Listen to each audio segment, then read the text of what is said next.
And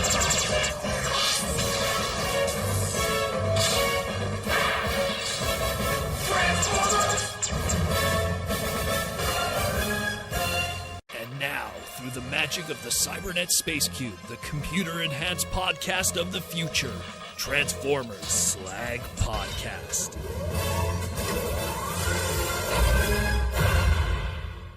It is the year 2025. How we all doing? It is the Transformers Slag Podcast Saturday Night live stream main event. I'm your host, Protoman. You are watching the very first video, the very first stream even, of 2025. Took a little bit of the week off. People noticed, just enjoying the holidays. And we are back now. So how we doing?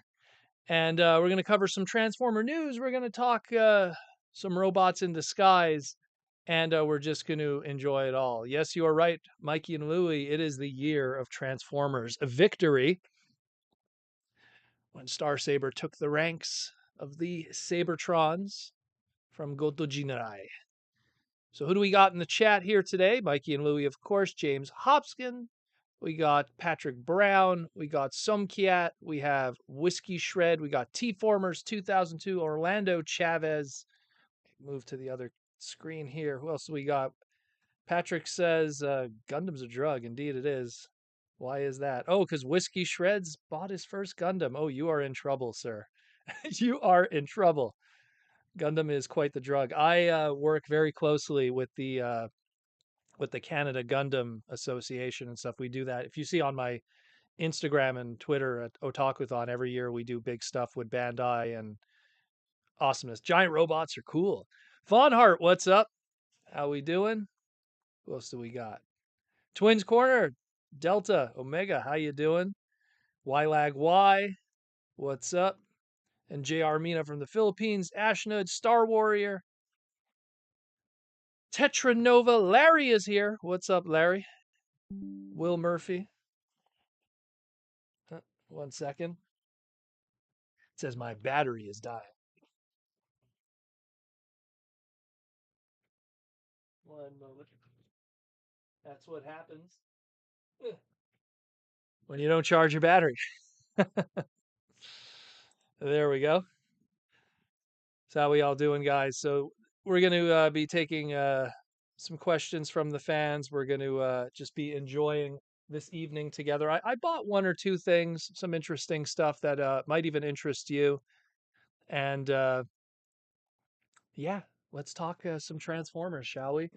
Because it is 2025. We'll even talk about, just what we're going to be looking forward to in 2025. Because there's a lot of stuff, especially even here in the Proto-Man world, that's going to be bumping going into 2025. What's up, Guillaume? Shockwave 75. Mayoral Fabrication. Joshua Nativo. I hope I pronounced that right. So many people popping in. So let's get into the news. We didn't get much this week, but there is stuff that I do want to cover because it might be of interest to some segmentations of the fans. I saw some people were talking about Blokees, Delta and Cobra. Why do I always say Omega? I don't know. Omega, Delta, Alpha, Gamma, Beta. Yeah, only 20 years, eh? So first we're going to start with some Blocky news. So we talked about this last week. What's up, Micah? We talked about this last week. This is the Galaxy version, Wave 6, the parallel universe, as they call it. We saw most of them, and there was a few that we didn't talk about last week because they were not revealed, and now they have finally been revealed because Wave 6 has been released. It is publicly out there, and people have been cracking them open, finding out the chase figures and all the extras, and even some stuff we didn't know that were packed with some of the other stuff that we saw. So, of course, the IDW Optimus Prime Stormbringer, the IDW Lost Light Megatron, or Autobot Megatron, as I like to call him, G1 Wheeljack, G1 Sunstreaker. We got some Conehead Dirge. We got some Shattered Glass Ratchet. But here was some stuff that we didn't get to see deeper on. So we knew about the kickback from the Insecticons, but we didn't know that he also comes with a little miniature version of what looks like shrapnel. So that's pretty cool that he actually comes with a little shrapnel too. So you kind of get a little bit of both in one package. At least that's the belief. Again, I haven't messed with it myself yet. so I do not know. But again, the other one here too, we knew about the Dino mode swoop, and now confirmed here is also the robot mode swoop that is part of it. We took a guess and we all guessed right, just based on previous Blocky set. Whenever you have a Dino mode of one, you usually get the robot mode of the other in the same case assortment. So that's pretty cool. And all the way on the right there, again, as we predicted, the chase figure was probably going to be some kind of Optimus Prime repaint. And in this case, they took the IDW Stormbringer Optimus Prime, gave it a clear blue color scheme, and called it Force Field Edition. So that's what they're going with. Sure. I mean, it's if you've been paying attention to Blockies up to this point with their chase figures, that's kind of just what they do. They just do a metallic or a clear or a this or a that of usually a much more higher tier character in Optimus Prime in most cases, because that's just the easiest way to go about it. What's up, Timmy K? What's up, ZM? Ninjatron? What's up? And so this is the case assortment. This is pretty much how it's going to work out if you buy a case of it. You're guaranteed to get an IDW Megatron, a Shattered Glass Ratchet, the Sunstreaker, the Wheeljack, the Dino Swoop, the Robot Mode Swoop, the Kickback with the Shrapnel minifig, the Dirge, and then there's a 1 in 36 possibility that you'll get the Chase Optimus or you'll get just the regular Optimus. That's the swap out that you might get one or the other. So we'll see what pops off with that in future waves, but looking pretty good thus far. Blockies have been absolutely destroying it in the community. I mean, I just, as someone who has been built, God, when did I build my first Gundam model kit? I've been building old monogram plain kits when I was a kid, but I built my first Gundam model kit. I want to say it was like 1997, way before like it started appearing on Toonami and stuff, just because my local anime shop, shout out to Sci-Fi Anime, which doesn't really exist anymore. I picked up my first kit from there just because, hey, it was a transforming robot, in this case, the Epion from Gundam Wing. And then, of course, I got some of the Macross ones from Macross 7 afterwards, and I was hooked. I was hooked. And, you know, model kit building is really fun, but sometimes it's daunting for people because, they think about, oh, glue and paint and all this assembly. Blockies really is the ultimate entry level point of that. It's the most like simplest way. It's pre-painted. Let me always bust out. I always have this dude nearby, the Shattered Glass Optimus. It's all pre-painted and it looks fantastic and it's very easy to assemble. And I feel in a lot of ways it's the gateway because you build this one first and then they have their action series, which is the one that they made afterwards where I had the Optimus. And that one's more of a traditional model kit and it's got all the lights that you could build in it too, and it's not complicated. Granted, yes, you're talking to a guy that has easily like, oh my God, it's crazy when you think about almost 30 years experience building model kits, but I mean, wow, they're great, you know? AI Dragon Legend. Hey, Proto, just got my first blocky Starscream. Did you get the? Oh, yeah, they only have the Galaxy version up to this point. Yeah, I have that one too somewhere. I think I have nearby. Do I have the? Yeah, here. Like they come with those little like pogs with them. I have that. These because I have them all nearby because I'm going to get a pog sheet and I'm going to, which actually it's a coin sheet, but you could use it from pogs and everything. And I'm going to use it to put all those in to put in my card books when I get a whole bunch of them.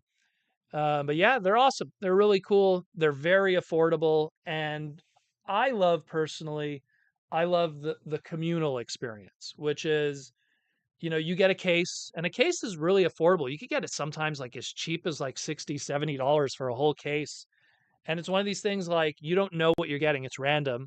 So you and a friend, or like, you and 9 other friends, you go in on a case together. Might cost you like, geez, maybe even less than 60. Sometimes I've seen it as low as 50, but it might cost you like $3 each if you really split it amongst each other, $5 at most. And then you each pick one at random and then you build it all together in a community. It's like it's so fun these. They're so fun. TFCon Baltimore, it was so wild seeing that in the evenings, how many people were buying cases of them in the bar, in the restaurants, in parts parties, and just chilling and building. It's great. Absolutely great. I love it. Let's see, we got Whiskey Shreds. I keep seeing Gundam in the old Toy Fair mags in the late 90s, but this is a first for me. Good old Toy Fair magazine. They didn't really start featuring Gundam until I'd have to say like 1999 with, of course, Gundam Wing, and then later on them showing the early OVAs of 0087. That's going to be 0083 and 8th MS and 0080. And then, of course, the mobile suit in action stuff that was imported, carded. That's a whole other story. Um, let's see here. They pose really well. Yeah, and they're great. Like they pose really well. They come with different hands, and you could mix and match, and you could like comes with a cool stand that you could clip, so you could have them all together. They're just great.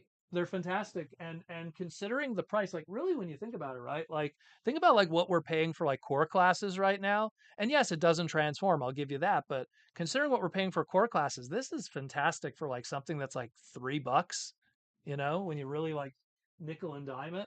That's incredible. So really, really cool. I think they're great. You know, Larry, you paid $68 on AliExpress. Well, there you go. If as long as you get it, sometimes AliExpress can be sketchy though. And they're starting to show up now in retail. If I remember seeing correctly, someone posted from a Walmart end cap, and I believe they were $4.96 or 97 cents or something. I could be wrong. Something like that. I remember seeing. So they're great. They're great. So it's something where, to me, I hope that it really picks up more and people really enjoy it. And there's blockies of other brands too. They're doing Saint Seiya. They're doing Sesame Street. I believe there's Dragon Ball also. I forget what some of the others were, but really cool. Really cool. Love it, love it, love it. And speaking of block related stuff, let me pull up this other one here. So this was brought to my attention, oddly enough, by the significant other in the house. So she's a big Lego person. She loves her Lego. Anytime there's new minifig blind pack sets or whatever, she goes through it and figures out which ones she's going to want to hunt for and stuff. And she always shows it to me in case there's ones that I might be interested in. Because me, I'm not a big Lego guy, but once in a while there's a cool design here or there. And I'll be like, oh, that's cool. Okay, maybe that would be kind of awesome. And the latest Lego minifig set came out. And I was like, I think some people at Lego are doing some stuff here. So Lego's notoriously known for when they do their blind pack sets, they'll always do like figures that are like skating on the edge of a license. So like when the Ultimate Warrior passed away, the wrestler, they did an Ultimate Warrior minifig without doing officially an Ultimate Warrior minifig as kind of an homage to him. And now that we have Transformer Lego stuff, they're probably going in this direction, going like, hey, is there a way that we could kind of do some minifigs of Transformer stuff without actually doing minifigs of Transformer stuff? So in this latest wave here, which is minifig wave 27, there is a character, let me just pull him up, called Jetpack Racer. Now, when I first looked at this, when the wife showed me this, I was like, what does that look like? And oh, Aaron's in the chat. So, Aaron, what does that look like, Aaron? I'll wait for the chat to tell me who does this look like. GG, I wonder. By the way, this is available right now in Walmart, Toys R Us, Target, Lego Store, of course. Very bizarre. Yeah, Aaron. Yeah, Aaron G. Aaron, what is that, eh? Aaron, what the hell? For people that didn't catch, huh. Lego, what are you doing? So, and it's funny, it holds the Star Saber blade even. It even holds the Star Saber blade, which is hilarious. So, this is called, so again, this is the Wave 27 Jetpack Racer. And here we can even take off the helmet.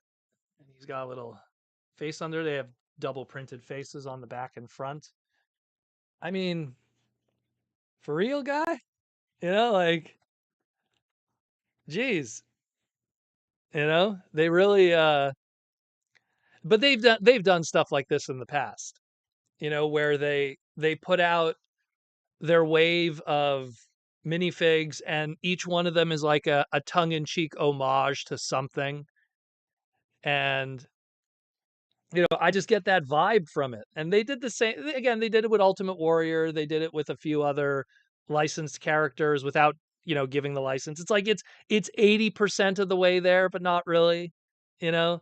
And considering that, hey, we got Lego Optimus Prime, we got Lego Bumblebee, supposedly a Soundwave is coming. Hey, you could kind of get an unofficial, not unofficial, but unofficial, but not unofficial kicker if you want. Um, I think these are like what, 4.99 Canadian, so I'm gonna guess like 3.99 American. But very interesting. Just wanted to kind of put that out there for people that are big into the Unicron trilogy. And while we probably will never get an official 100% Lego kicker, although you never know, you never know. This might be as close as we'll get in some. And again, what's cool about it is it's actually compatible with the Star Saber. You could actually have the Takara Star Saber that came with kicker be held by this one. And the Ironhide Roadbuster here is the McDonald's one from the UK. So if you're kind of curious what that weird figure is, I just had to find something that's works kind of to scale that's a little better than the actual one because the actual one's way too big. But very wacky, very very wacky. Um, Yeah, and you can't. So, yeah, good thing for mentioning, Ashton. So, the cool thing about these blind packs, and I didn't know this until just recently, because she lives in her world of that. You could actually scan the bottom using an app called Minifig Scan or Minifig or Fig Scan or something. It's an app, and you just scan the bottom, and then you'll know which figure it is. So you don't really have to worry about, oh, I can't find them. Um, there's plenty of them there. So very, very cool. Guillaume, yeah, you just looked up the Ultimate Warrior homage. I never heard about it before, but I have to. Yeah, yeah. Well, that's the same thing. Ultimate Warrior passed away, and then 3 months later, Lego put out a. If seriously, if you don't see the Ultimate Warrior, you're crazy. I mean, it's clearly the Ultimate Warrior. But they do that a lot. They always do through their just specifically this line. They'll always do like, "Oh, we're gonna do Gem and the Holograms, but not really, but kinda, but not really." And then we're gonna do like it's Harry Potter, but not really. Yeah, we have the license, but not really. Like they'll just do stuff like that because it kind of gets lost in this. I don't know how it works, but so again, yeah, hey. So if you're looking for your version of Kicker, check out Minifig Wave 27 at your local Lego store. And yeah, just scan the codes. Again, I think it's called Minifig Scan, something like that. There's two of them. There's one that's called Brick Search, but that one you have to pay for. The other one's uh the other one's free. So check it out, yo. Check it out. And last thing we're gonna just cover is also just a reminder. We did the top 5 Transformers of 2024. Me and Jaws D. That was the last segment that we put up before the new year kicked in. And then we took a nice little vacation. And so go check that out too. If you did not vote, be sure to leave your comments in that segment and let people know what their top 5 is. I do love the responses though, because people are like, "Really, Jaws D like the Steel Jaw?" Look, everyone has different opinions of what they feel is their favorite of the year. Um, if you look at the stuff that I voted for, I also like, I put like the Super 7 Unicron on there because it to me everyone comes from different walks of life of what they feel is like, oh, this is a really cool product for me, and like obviously like Mr. over here is, easily in my top 5 just because of just how awesome it is for just the whole fandom, even not just me, but just everybody. It's true. Yeah, the old build to rule Energon kicker Ironhide. Yeah, that would work. It's the same. I have a whole bunch of those. It's the same compatible stuff too. Such weird sets. Those ones. I bought so many of those. I bought the Hot Shot brand new, and right out of the box there was pieces missing. I returned it. they gave me a second hot shot, and then that second hot shot, no pieces were missing, but we got two of the same piece instead, which kind of was similar. It was just kind of like, I don't know, it was like a left and right arm kind of situation, but the left and right arm were so similar that it didn't matter. So I didn't want to go back a second time. And then years later, I buy a bunch of those sets on clearance from a pharmacy of some place, of all places, really. And those sets, all of them had like QC issues and stuff. What a weird subline. What a weird subline that one. And they didn't look, they look good in alt mode. Robot modes were not to be desired. Let me see if I could try to, you could kind of see them up there. Unfortunately, it's hard to see, but I just screwed up the camera. There we go. Either way, very, very cool. What's up, Bigum? The BTR Armada Demolisher. I have almost all of them. The Energon ones were a little tougher to find. I think I'm missing. I think there was like a small Ramjet one they did. Like not Tidal Wave, but his little mini con, they did one. Very weird stuff. Very, very weird stuff. So again, check it out. Again, top 5 Transformers of 2024. It's the featured video on the channel, as well as the last video that we put out before we went on vacation for the past week or so. So check that out, yo. Really cool stuff. And that's it more or less for news this week. I mean, it's pretty quiet. Pretty quiet this week. But, again, we got this. So that's something, you know. And of course, the Blokees. Hopefully next week, Hasbro will kick back and we'll see what's happening. But we do have some nice crispy images for our sponsors. We'll get into those. Symbiote Studios is going to be putting out a lot of crazy stuff in 2025. A lot of stuff is planned, both on the retail sense and conventions exclusives. A lot of cool stuff. Here's what's available right now, going into 2025 on their store. A lot of really cool stuff. A lot of stuff is sold out. Obviously, during the holiday seasons, people picked up a bunch of the plushes and made them glorious Christmas presents. So check out symbiotestudios.com for that. And then, of course, all the rest. So, like, again, most stuff is sold out. There's very little left. Again, don't sleep on these guys. Some of these, when they're retired, that's it. Like, I don't think Hound is ever coming back. I don't know about some of those Seekers. So if you didn't get it now. Otherwise, you're going to regret it later. The secondary market on some of these is kind of stupid, really, but it is what it is. So 2025, there's going to be a whole bunch of new ones, bunch of crazy plushes. Already saw some of the early development of it, looking really good. And then, of course, we have all the other stuff that they have going into 2025. The Power Ranger stuff is going to be retired soon, so get that while you can. We got new Shovel Knight stuff. We got Super Monkey Ball, some more video game stuff. Video games are really going to be the theme going into 2025, especially. So check that out. A lot of really good stuff. And get yourself a Catnip Bravo, even. Have them ride on your Slag over there if you want to. That's actually the tiny one. The one that's in the photo there's the larger one. But yeah, very cool. And of course, if you're a pony fan, they have a whole assortment going into 2025. And hey, man, you got Valentine's Day is the next big holiday coming up. So, you could get yourself a plushie of the ponies for one of your loved ones and let them know you truly are hung like a horse. Oh, yeah. Thank you, Symbiote Studios, for sponsoring this video. Creo should have done robots. Well, they did in a sense, you know. They did all the I thought Creo was great. I thought Creo's minifig system was great. I just think that there should have been a lot more larger play sets that would have been really appealing. They only really did like one or two, like kind of play setty kind of stuff. Everything was more just having the big vehicle and then the corresponding G1 minifig, which was a smart move. I do agree. Like, I mean, if it was the other way, let's say it was a big transforming G1 thing, and then the minifig was like movie based, I don't think people would have dug that.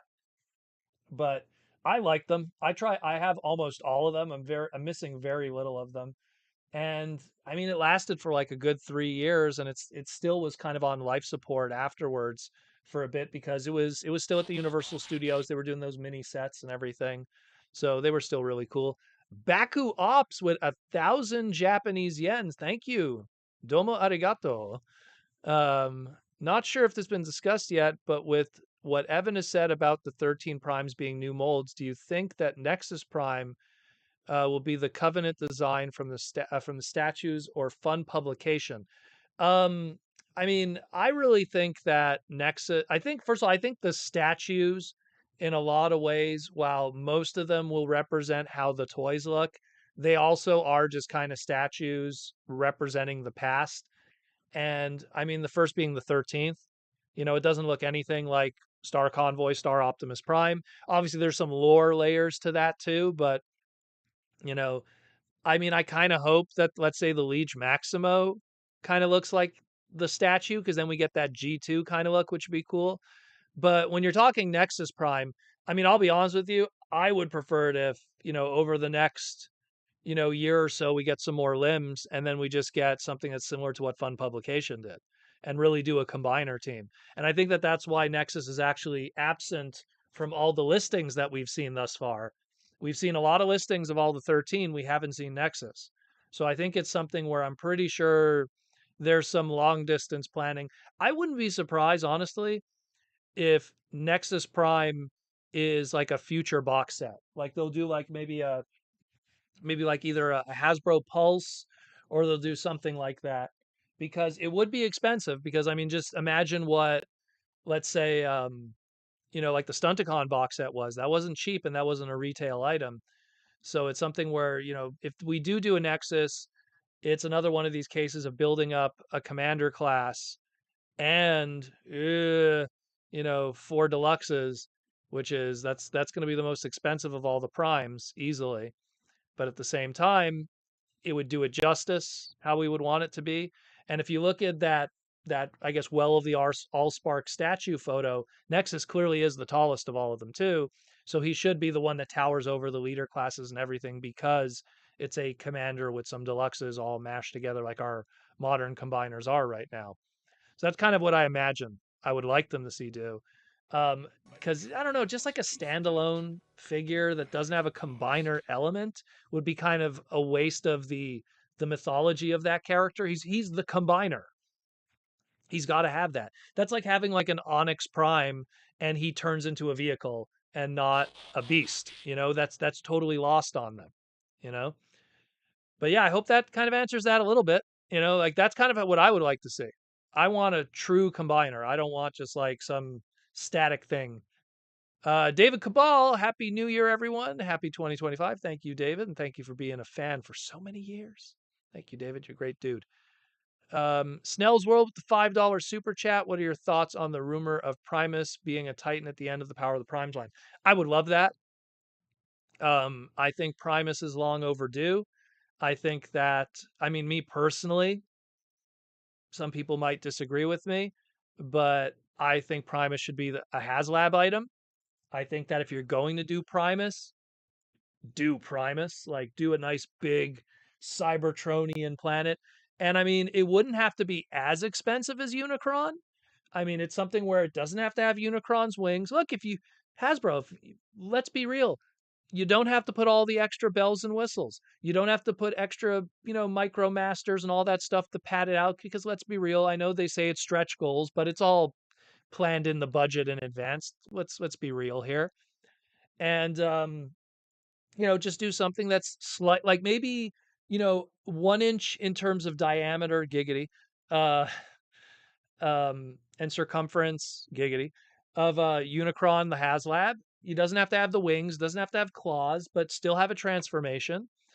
And just make it a true Primus figure. Make something that's really awesome. And look, Unicron has to be larger than Cybertron anyways, because you want to have that element of, he could eat Cybertron, he could stand on Cybertron. You want to have like that he's bigger.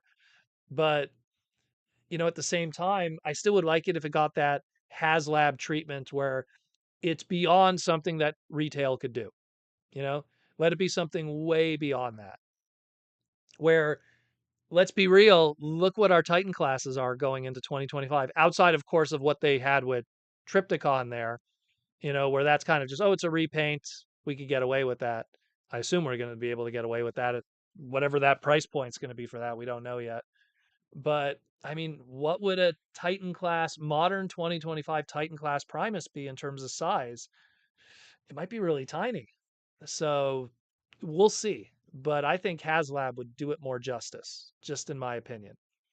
Just in my opinion. I know a lot of people wouldn't dig that, but you know, the same time, and to follow Baku Ops's thing here, it could have the two moons. Yeah, it could have the two moons, and they could be little transforming elements because they're going to want to do something like that.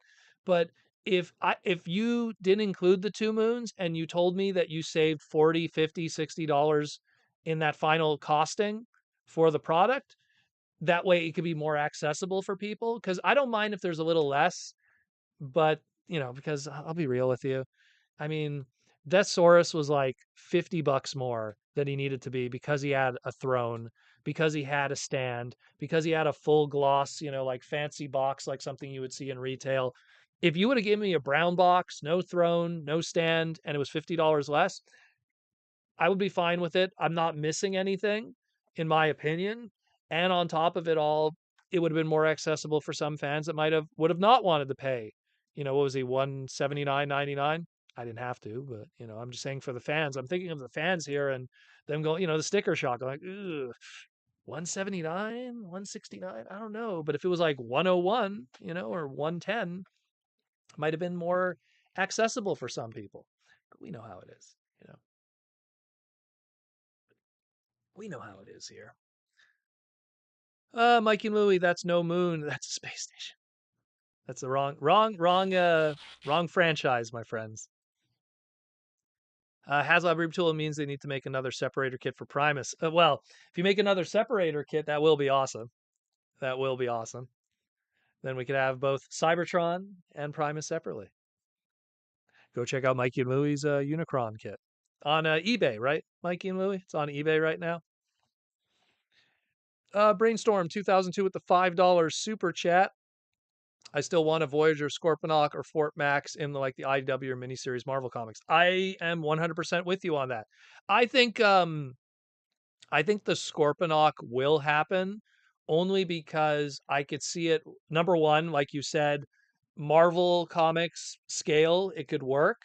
And then on top of that, characters like Double Punch, it works. You could get away with doing Double Punch, the Action Master, and you could do him at a smaller scale. Like when they did the Beast Wars, when they did the Transformers Energon Superlink Scorponok, that worked for a double punch. You could do it in that scale where we didn't get like a Titan class double punch, you know.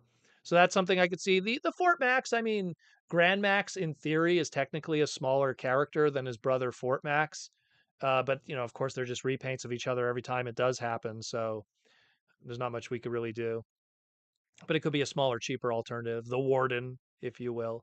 So I could see it, but definitely Scorponok. Scorponok, the only problem with Scorponok is he's such a trademark that you could easily throw everywhere. You got Beast Wars Scorponok, you got movie Scorponok, you got G1 Scorponok, you got, Unicron Trilogy Scorponok. So it's a trademark that Hasbro is not worried about doing stuff with.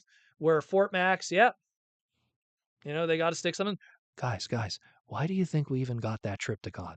Really? Have you figured it out yet? Have we not been listening to the podcast all this time? Why did we get this Triptychon repaint out of nowhere? Take a guess why.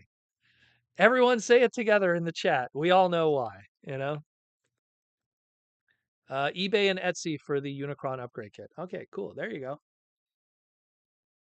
If you want to get that glorious Unicron upgrade. I have mine. Mine uses the upgrade kit. 2-in-1, baby. 2-in-1. And it's looking great.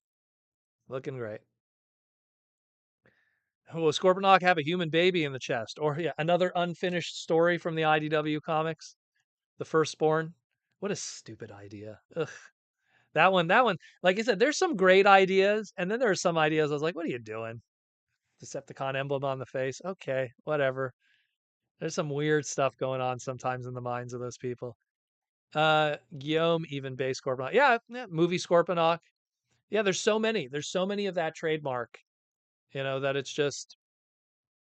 it's that one, like they don't have to worry about Scorponok. But it gets to Fort Max where you're like, ooh, you know, yeah, we'll do like this, we'll do that. I mean, look, it's the only reason why we got a Cybertron Metroplex. Because they just didn't want to do a G1 Metroplex. So like, let's do Cybertron. It'll be different. And I appreciate it. I think it's still pretty cool. I picked it up. I thought it was awesome to get a big ol' planet Gigalonia, you know, giant planet Metroplex, Gigalo convoy. Um, but yeah, like RC being Galvatron's brother. Oh God, that it's some of it is a real hot mess. Let's put it this way, Um, in a lot of ways, I don't miss the IDW verse in a lot of ways, and this is coming from a guy who sat next to Aaron Archer, not Aaron Archer, bite my tongue, James Roberts for years, and I consider James a friend. Um, you know, but it's like I even told James to his face, I'm like, yeah, not a fan of a lot of your ideas. I'm not a fan of the way he does Star Saber. His hot rod's good. His Rodimus is good. His Overlord is good. But then there's some characters that are just like, okay, man. There's a reason why that book got the axe in a lot of ways. That's all I'm gonna say. You got both Supreme Primus and the Studio One Seed. It looks cool, but again, third party, I'm always like, third party stuff. It has to be something that really, you know, wouldn't go down that route. That I know Hasbro wouldn't do. And there's a Planet Cybertron coming at some point. And then there's that huge Metroplex. Yeah, I saw that. I had a bunch of non-Transformer fans show me that. I had to explain to them what third party was because they're like, "Do you have that?" I'm like, "It's third party." What's third party? I'm like, "Oh yeah, you collect He-Man. You don't know what that is, or you collect Star Wars. You don't know what that is. Doesn't exist in their world really. And maybe in the vintage Star Wars world, there's some third party stuff, but it is what it is. Let's get to some other super chatty kind of stuff. Not super chat. Let's do some. So again, check out Symbiote with their plushes. And then, of course, we got the Toy Armada, brand new segment we put out a couple weeks ago. Speaking about Scorponok and Ironhide, oddly enough, we mentioned both of these guys already. So we go deep into those. Go check that out on the Toy Armada with Aaron Archer. Aaron also did a segment last night where he was doing a sketch of the movie Sideswipe. So you could check that out too, how Posca paintings come to life. And speaking of Posca paintings, go buy one from archermonster.com/shop. Really cool stuff. Here's one of the new ones in the top left there. We got the Jetwing Optimus. I'm going to assume it's not sold. This is always the problem. I do these slides early in the day, and then when I finally show them in the evening doing the live stream, some of the stuff gets sold. So, and there's Kicker there too. I don't know if Kicker's still there.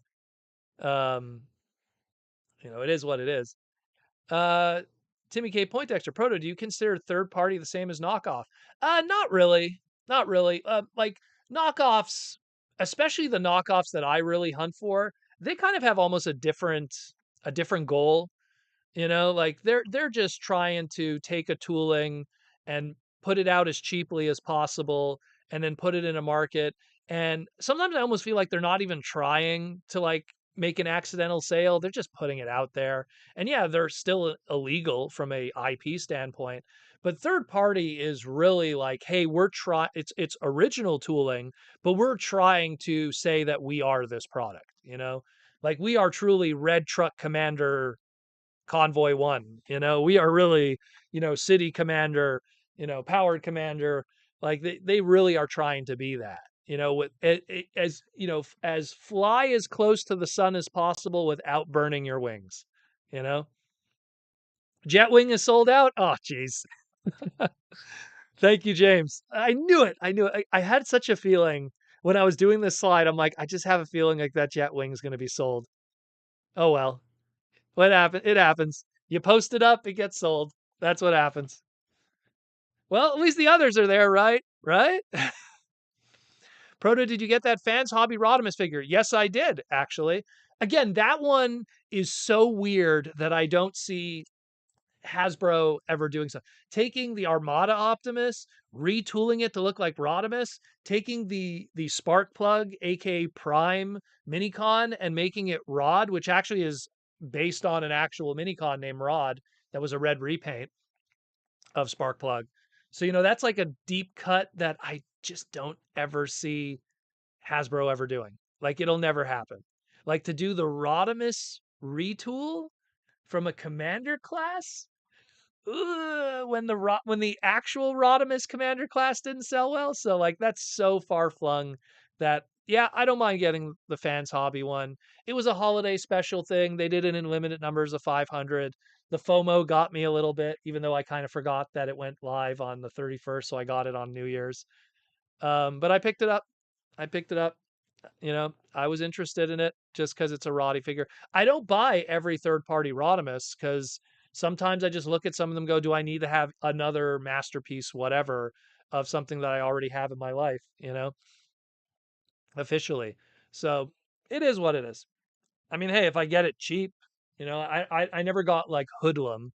And if I could get a Hoodlum for like $20, which sounds crazy, like if I could get it cheap, I'll pick it up. But I'm not going to like spend hundreds of dollars on a third party item when there's official items that are hundreds of dollars that I don't have that I rather put that money into. You know, it's like I don't have Hoodlum, but I also don't have what's a really good example? I don't have some of the masterpieces, like official ones. I don't have the toy accurate Shockwave, and I would love to own that one. That one, I think that was a limited run. That one. I don't have the toy accurate Shockwave from Masterpiece. I don't have some of the odder repaints too. Some of the weirder repaints of stuff I don't have. I mean, like the super anime accurate Wheeljack. I don't have that one. I mean, I'd rather put my money into those as opposed to like a third party item. So just the way I see it. Yep, great art by Aaron, and of course, also if you want to go a little more high end, he has his museum level paintings. I own one of these. I own the Erotimus that he did for me. Absolutely fantastic. Giant paintings on canvases, multiple layers. I believe he's almost done his Cybertron one. I don't know if that's going to be on the store yet. Aaron will have to chime in on that one. I believe you showed it during the live stream at the end. I have a vague memory of that.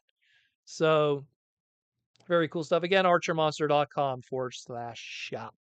Check that out. Really cool stuff. James, well, later this year we'll have a core class hot rod in your collection. Oh yeah, well, and that's a core class Micromaster hot rod, so that's pretty cool. That'd be kind of cool if like now all the Micromasters are now core class, and now like they get like a bump up in size, and they could be a little more articulated. That'd be really cool. Like core class Big Daddy, core class, Overdrive, core class Blackjack. So many of those are really awesome. Um, Mikey Louie, are they doing more of the Marvel Comic Edition packs? Love those. Need small scale Scorpion and Fort Max. Honestly, I hope they do. I hope they do. I absolutely love this line. This line gave us so many cool, like again, just this alone. You know, I love this line. Love it, love it, love it, love it. The Shockwave, all of them, fantastic. I hope they do more. I wish that you know when they did this stuff I wish that they did it, when we had like Bob Budiansky, like at the Toronto show. A lot of people that only do the Toronto TF cons.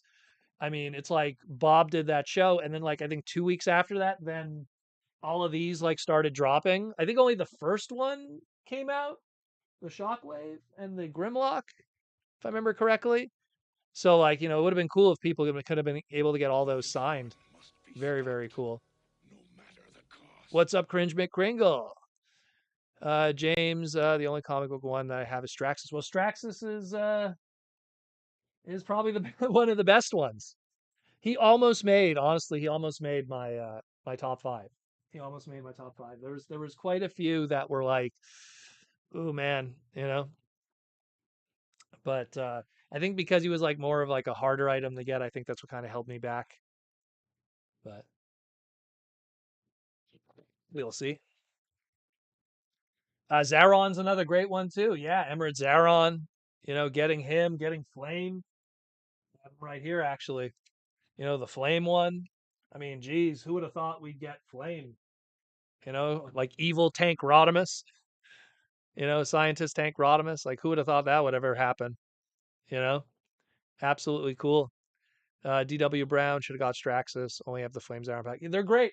They're absolutely great. If you could somehow get them, I'm telling you guys, I'm telling you. I use this term a lot, but I call it apex level figures, which is like, I don't know when we're going to get something like this ever again. I don't. It's all going to be funneled into this one release, And the value of this, I feel, is unless they do a reissue or something, this is just going to skyrocket in value as time progresses. And the fact that it comes in a nice, like, fancy box and stuff, that's just really cool. You know, it's money on money. Telling you, telling you guys, telling you. Get it while you can, while the population is still relatively modest, because once those disappear into private collections and all that's left is like one or two in stock at a big bad toy store at a secondary market price, you're going to be screwed.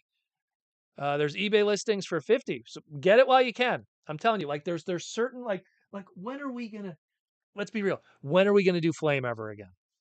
I don't think that's ever going to happen.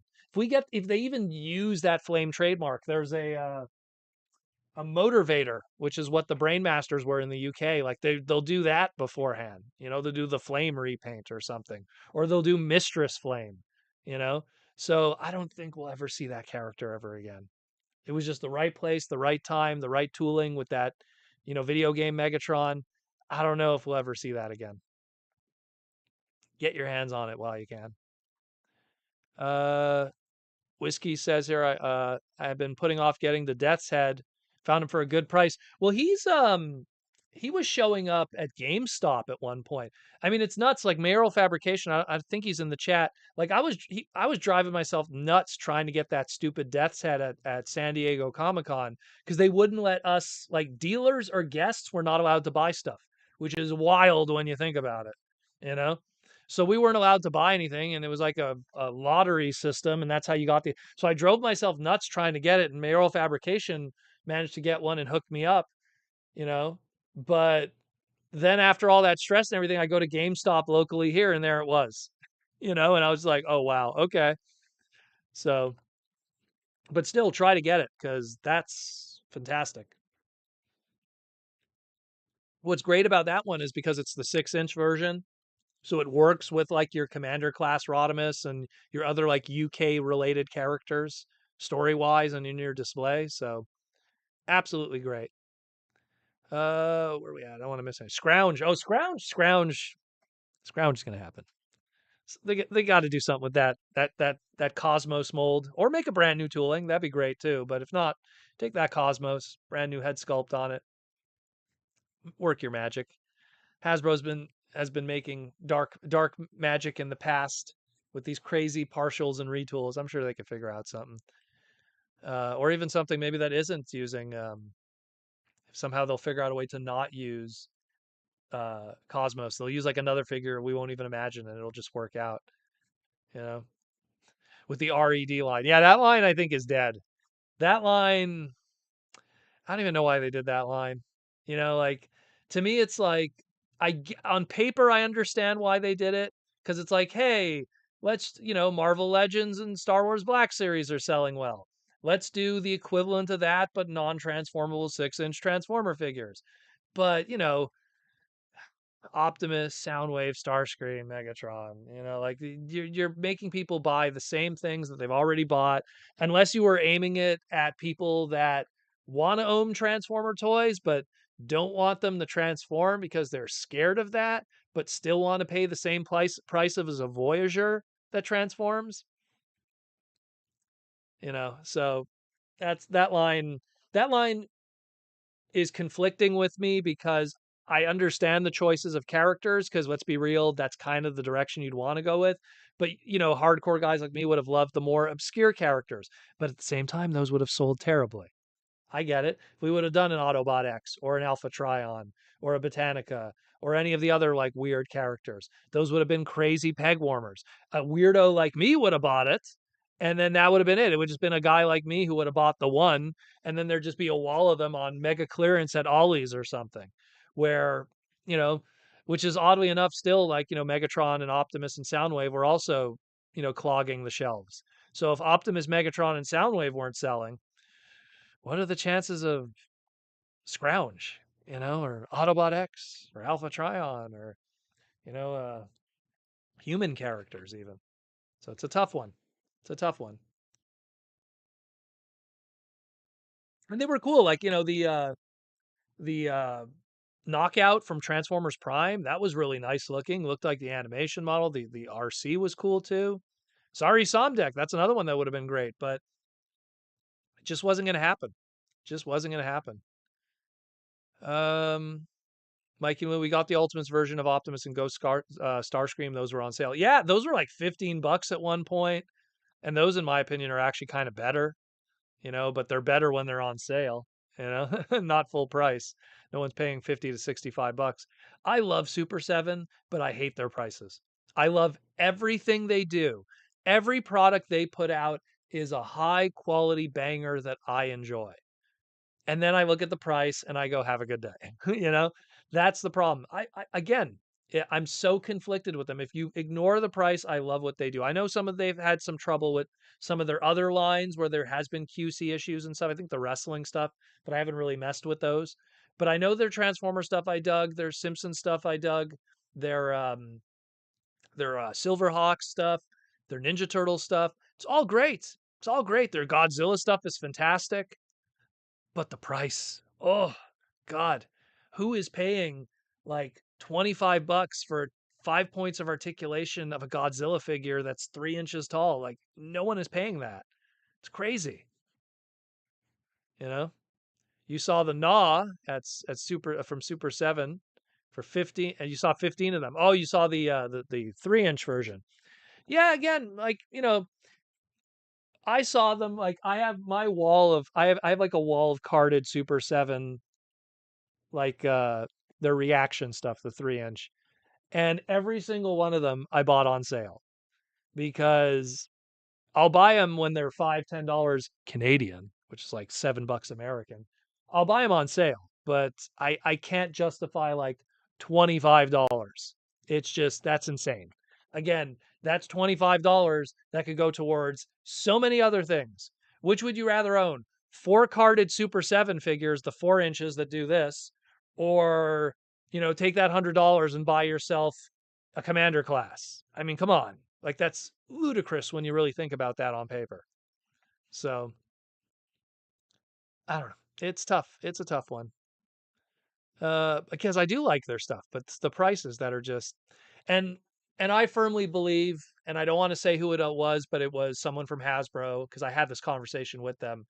They said it best. They were like, the problem with Super 7 is that they're located in California, and those guys are living that California life, paying that California rent, and paying that $7 latte, the rent that they live in. And because their lifestyles are so expensive, they're making everything expensive just to keep up with their lifestyles. And that's their hot take. It's not my words. Someone from Hasbro, I'm not going to say who, but they're totally right. 100%. 100%. If that whole operation was like in Texas or something, we'd be having $5 Super 7s and it'd be the same quality. So that's always been a big thing. It's like, get out of there, man. Get out of that state, man. You know, not doing yourself a service. Look at Hasbro. They were Cincinnati for Kenner and Rhode Island for Hasbro. Who cares about being in a hip? Those are two places that I would call far from hip, far from interesting, but it helps them survive and do well. I always say this: Google head office of Archie Comics. Google image it. And when you see what Archie Comics' head office looks like, you'll understand how they survived all these years. You know, it'll blow your mind. That garage that they live in, that garage. They're literally, I think Archie Comics' head office shares a building with like a swimming pool sales store or something. I remember something like that. So it's ridiculous that Super 7 is located out there, and it's just costing them. Are 3-0 basically action masters? Well, here's the thing. To me, an action master is a non-transforming transformer that has a accessory that transforms. That's what a action master is.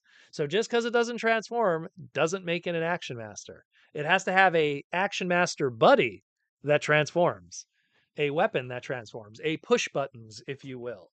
You know? or Vanguard for sideswipe action, the Action Master sideswipe, you know. And then you have Action Master Elites, which are just Transformers that have, yeah. So what makes them an Action Master Elite? The gimmick, the button on the back that makes them have like some kind of spinning toyetic thing. I don't know.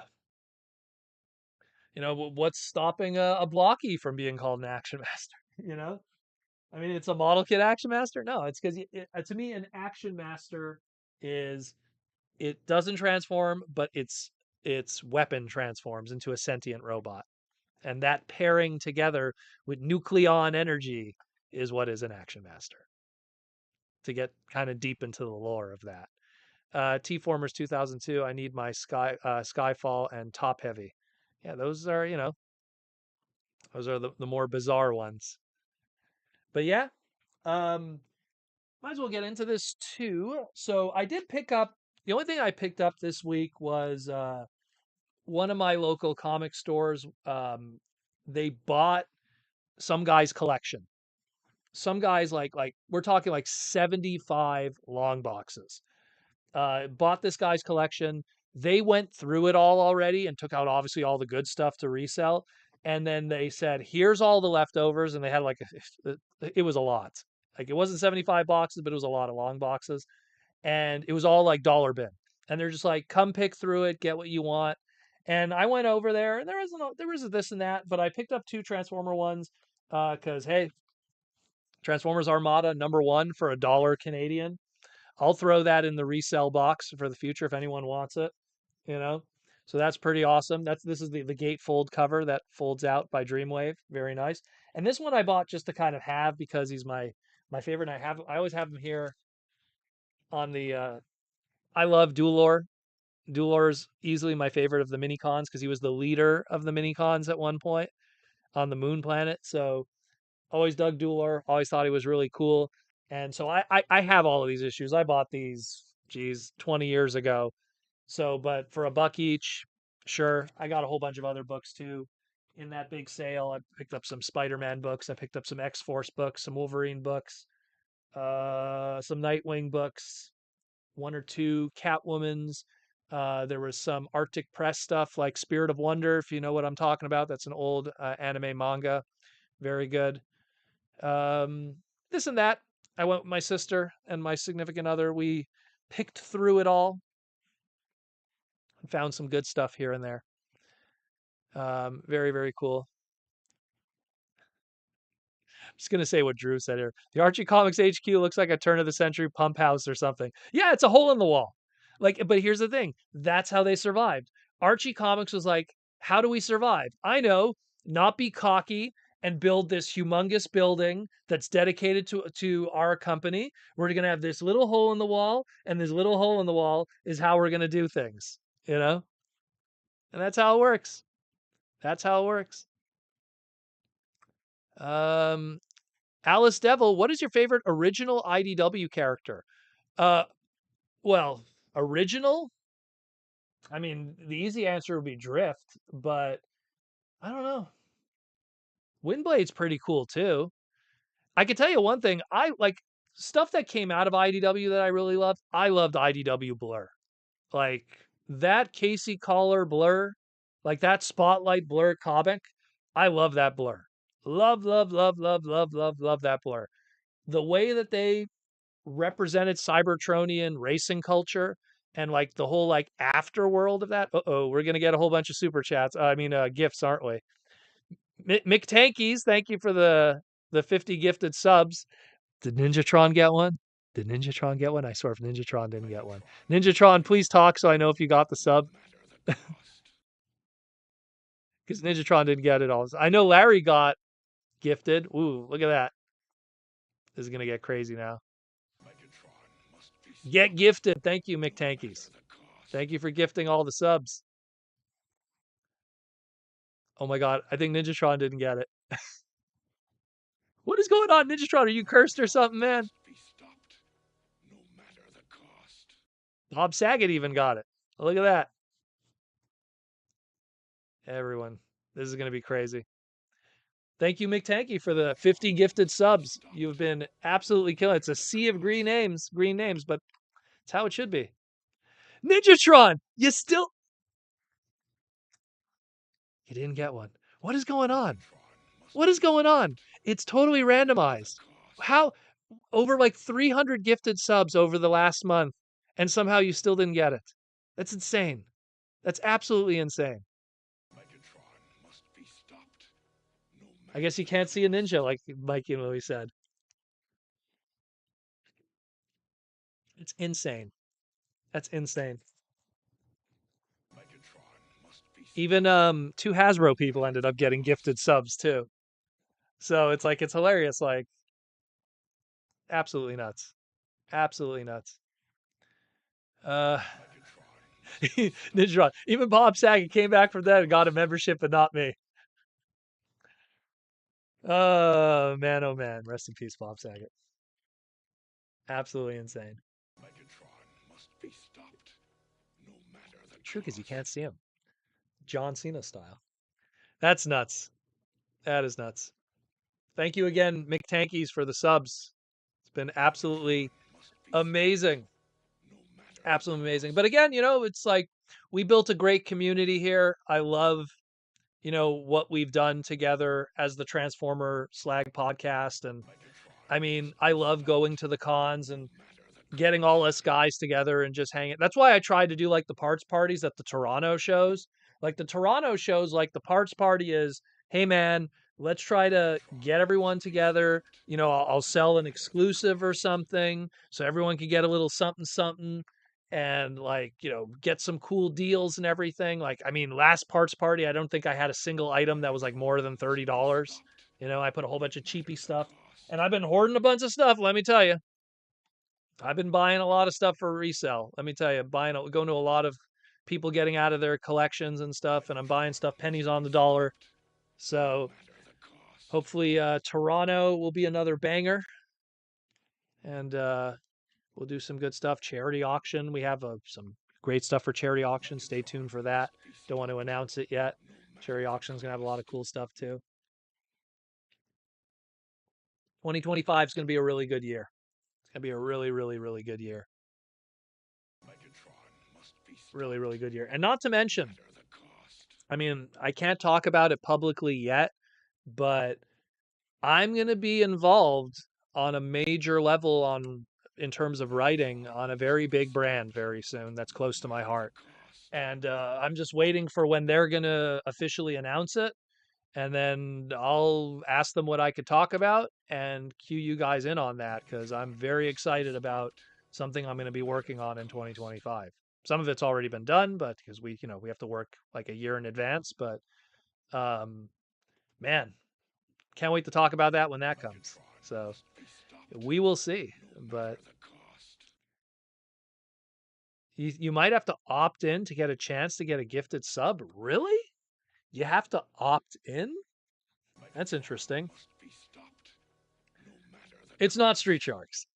That would be awesome, but it's not Street Sharks. You Mayoral Fabrication. I've only been listening for the last 3 years. Did you ever have a co-host on the podcast? So I had Jaws D. So the history of the Transformers Slag podcast goes back, gosh, I want to say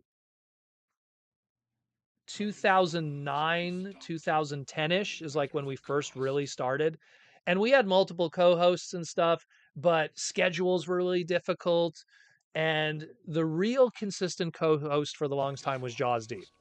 Me and him live in the same city. We're best friends. We've known each other for years.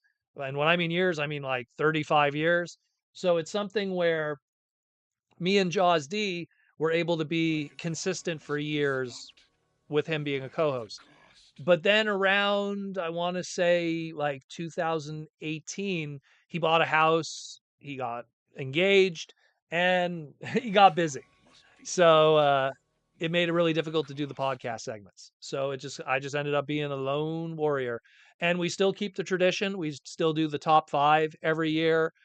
He's still on the podcast when we do live streams from TFCon. I'll have him on as a guest every so often. But even then, that's like when we do the top 5, we literally have to like schedule it. Hey, is this day free? Hey, can you do like we'll do it at like 10 a.m. at this time. Blah, blah, blah, blah, blah. So it's tough now. That's what happens when you get older, kids. When you get older, It's harder to hang out with your buddies. It's just a matter of life. Mikey Movie, one day we need a co-host with Proto Man. One day we'll wear our Transformers helmets the whole time with the voice changer. With the voice changer, that's the secret. That's the secret to it. But it's like, I bring in people once in a while. Um, I mean, I keep talking to like Evan and going like, we should do a podcast segment. And it's my fault that I just don't schedule it because I don't want to say I don't care, but it's like I feel like I'd be bringing Evan on the show, and I wouldn't be doing it justice of what people would want because they want scoops, oh, they want him to reveal something new. Where I would just have Evan on the show and I just ask him to talk about his past. How'd you get into toys? What was your favorite toys growing up? Like it wouldn't even be about Transformers. It would just be more about him, you know, because that stuff that they have to save for their bigger platforms and everything. And I totally get that, doing it on there. I mean, that's the whole point why the Hasbro Pulse channel exists. You know, if you really want to get into the nitty gritty of the monetization of it, and the money that's made from it. DW Brown, when you get older, you'll have time for nothing but the job. And in my experience so far, well, again, it's something where you work and then you have to kind of schedule everything else around that. I mean, I'm able to pull off this podcast because I'm just really good at time management. I just plan out everything. Hey, I'll do this, and then I put this much time for that, and then I'll eat here, shower here, time for video games here, read a comic book here. You know, that's why I don't do anything on Sundays. Sundays is my day off. Even if news drops on Sunday, I'll wait till Monday. So that's just making do with my time, you know? Um, but it is something where, one day, I don't know, part of me feels maybe what we could do is next San Diego Comic-Con, I'll sit down with Nate and Evan and Mark or whoever's going to be there. Probably Nate will be there and Evan, and sit down with them and just do, a talk. Like we'll do it in the evening or something so it won't really affect them being on the floor at the convention, because Hasbro does have like a little interview area that I didn't realize was there until like the weekend was over. So I was kind of like, maybe we could do something like that in the future. We'll see. We will see. We will see. Uh, where are we at here? Just want to make sure. Snell's World $5 super chat. Do you think we'll get the rest of the Dinobots, or they'll go with Studio Series Age of Extinction Grimlock? Well, if you mean by the rest of the Dinobots, I assume you mean the movie ones. I imagine at some point they'll probably want to do it. At some point, I mean, they're running out of characters. I mean, obviously now you have like this open end of Transformers One characters you could pull from, but there's only so many that are transformable that you could really do until you have to like make original designs. Like, what does Jazz turn into? What does Sunstreaker turn into, or some of the others?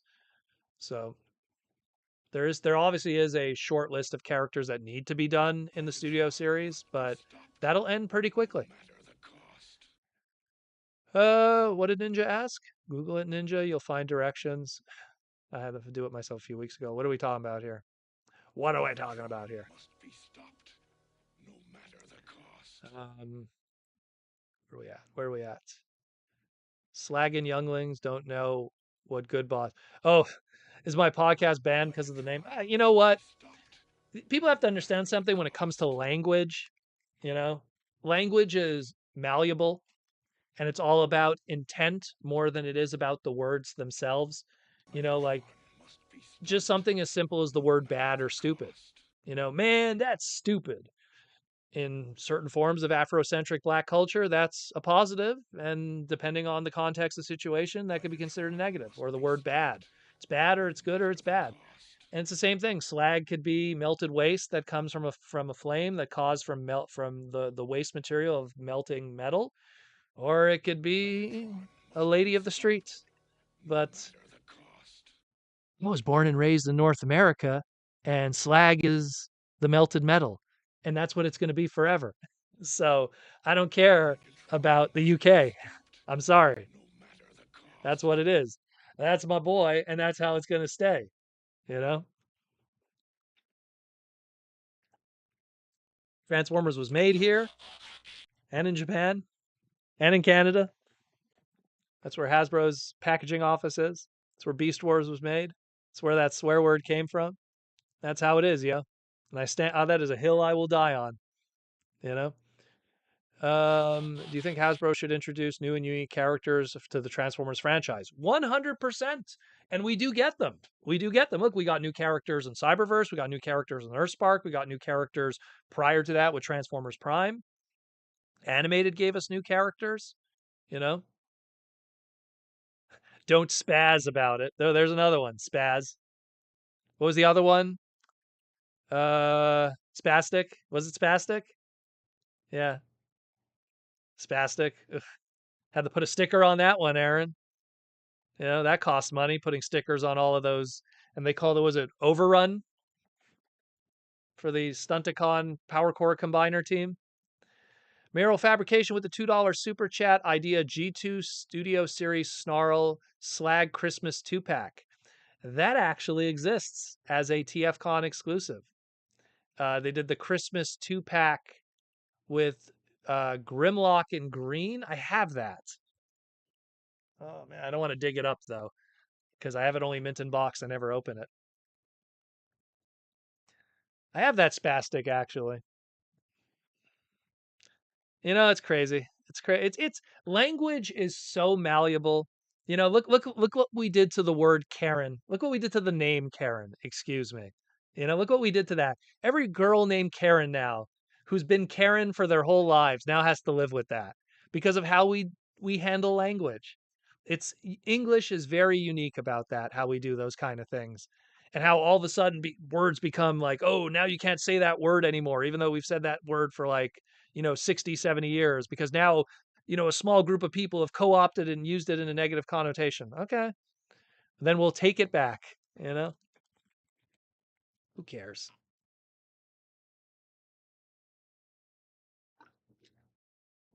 Is Kevin the male version of that? I didn't know that Kevin was the male version. I don't pay attention to this silliness. I only knew one Karen in my life, and she was a lovely lady. She was a very thoughtful and talented individual when it came to art. Very cool lady.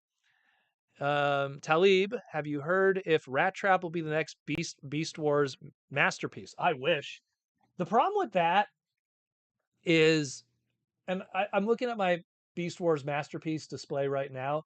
It's using the deluxe class Rat Trap, which is how it would scale really if you did one. So he would be like the smallest masterpiece we've ever gotten outside of obviously the cassettes that were upgrades for Soundwave sold separately in Japan. So like, man, like I don't know. I don't know. Like they would have to just get away with making a small masterpiece and just make sure he's, then not expensive. That's all. Um, I would like him to exist just so we could finish our season one Beast Wars Maximals. Of course, we're still missing Air Razor, but I'm sure they'll get to her sooner or later. I mean, how well did Rhinox sell? That's a very important thing too. Did Rhinox sell well? Like, is Rhinox's numbers? Because I mean, I bought Rhinox, but once again, just because I bought it doesn't mean everyone else did. So I have to live in a world where maybe people didn't buy Rhinox. Maybe people didn't buy the Tigatron. The Dinobot was stellar, but did people buy him? He was really expensive, Dinobot. So the MP Bumblebee is also pretty tiny. I will give you that, especially the 1.0 version. Because the 2.0 is a little taller. That 1.0 version, which is much more orangey, it's actually now that I look at it, it's shorter than the Rat Trap. Huh. Well, maybe they could pull it off. Include a little extras, little sticky bombs, and all kinds of stuff. Golden disc. I don't know. Pad it out like they always do. They like what they did with the Hound. They gave that huge tarp thing that no one wanted, and then they gave it as an excuse to charge more. I guess. Um, Beast Machines Botanica masterpiece. Yeah. I think honestly, Mikey and Louie, I think when we get our next Quintesson transforming figure, that's when there's going to be the back door to do a Botanica. Giggity. That's what I think they'll do. Horned Owl, what's up? Words have usage, and those usages can change over time. Words are descriptive, not prescriptive. I agree with you. And again, it's all about context. You know, um, as someone that lives around black people all the time, grew up in black community, uh, everything is all about context in the way that those words are used. It can be considered negative. It can be considered positive. It's all in the context of those words. You know. And you learn that firsthand. The people who usually get offended, oddly enough, are the people that were never around those real communities. Oddly enough, every time I meet those people. Oh my goodness, I can't even stress that enough. The people who get offended by it that probably have never met a black person in their life outside of a TV screen. The irony in that one. Black Arachnia was pretty small. Yeah, but then they gave her that giant spider web. I'm looking at that right now. That was like they made sure they gave her a nice display piece to make up for it. That is a fantastic figure. I mean, I love the Kingdom one, but if you have a little more budget, get that masterpiece Black Arachnia. That thing is incredible. Incredible. Archer Monster, do you know the main bedroom in your house has changed? Are you talking about me? The main bedroom in my house? What are you talking about? I don't know what that means. Um, James Hopkins, I remember reading somewhere that word can disappear from the language within 1,000 years. Oh, of course. Of course. There's this great, gosh, I think I saw it on Facebook. There's this guy that talks about like the origin of words, and it's really interesting. Like it's really, really interesting. I forget. It's like a slightly larger dude with a beard and glasses. Like really, really cool. You can't call it master bedroom anymore? Really? Is that a new thing now? Sure. Okay. Whatever. Whatever. Who's writing these rules? I'll tell you who. People who are never going to own a house in their life because of their lifestyle and stupidity. It's always those same people, too. You know? The only reason why they're ruining the world of language is because their life is a hot mess by their own choices. Oh, I get it now. Now I made the connection with Aaron's statement. Again, I didn't know. I didn't know that was. I didn't know master bedroom was now canceled. Sure, okay, idiots. God, people's lives really have to suck. I'm telling you, there's got to be some people where their lives are just hot messes that they wake up in the morning and they're like, "What am I going to be pissed about today?" Hmm. My life sucks. I hate everything, and I want other people to feel miserable just like me. And I'm going to die alone and be alone forever and have no friends, but I want to make sure that before I do all of that, that everyone else suffers as much as I do. And I'm going to try to convince multi-billion-dollar companies that somehow I'm the majority when actually I am even less than the minority. I'm like the 0.001%, but because I spend most of my time on the internet, I could scream on Twitter 100 times. That's another thing too. I always tell people, whenever you see someone who's crazy on Twitter, just open up their Twitter account and see how many times they post in a day. And if they post honestly, and I'm going to be real, I know some people might, if you post more than 15 times a day on Twitter, bro, you need to look in the mirror. You need to like spend time elsewhere. Go read a book or something, you know? Like sometimes I'll see people they are terminally online on Twitter. It's crazy. It's crazy. It's crazy. Mike and Louie, I like where you're getting at. Headmaster bedroom. There we go. You go in the bedroom and you could transform like that. Show me your headmaster technique. I'll show you my chrome dome if you show me your hard head. It'll lead to a brainstorm, and then you'll have to call Minerva because there's going to be a uh, sirens. I think I got them all.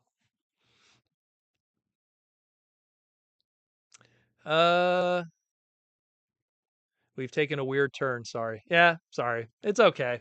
It's okay to have these discussions, though. You know, It's okay to have these discussions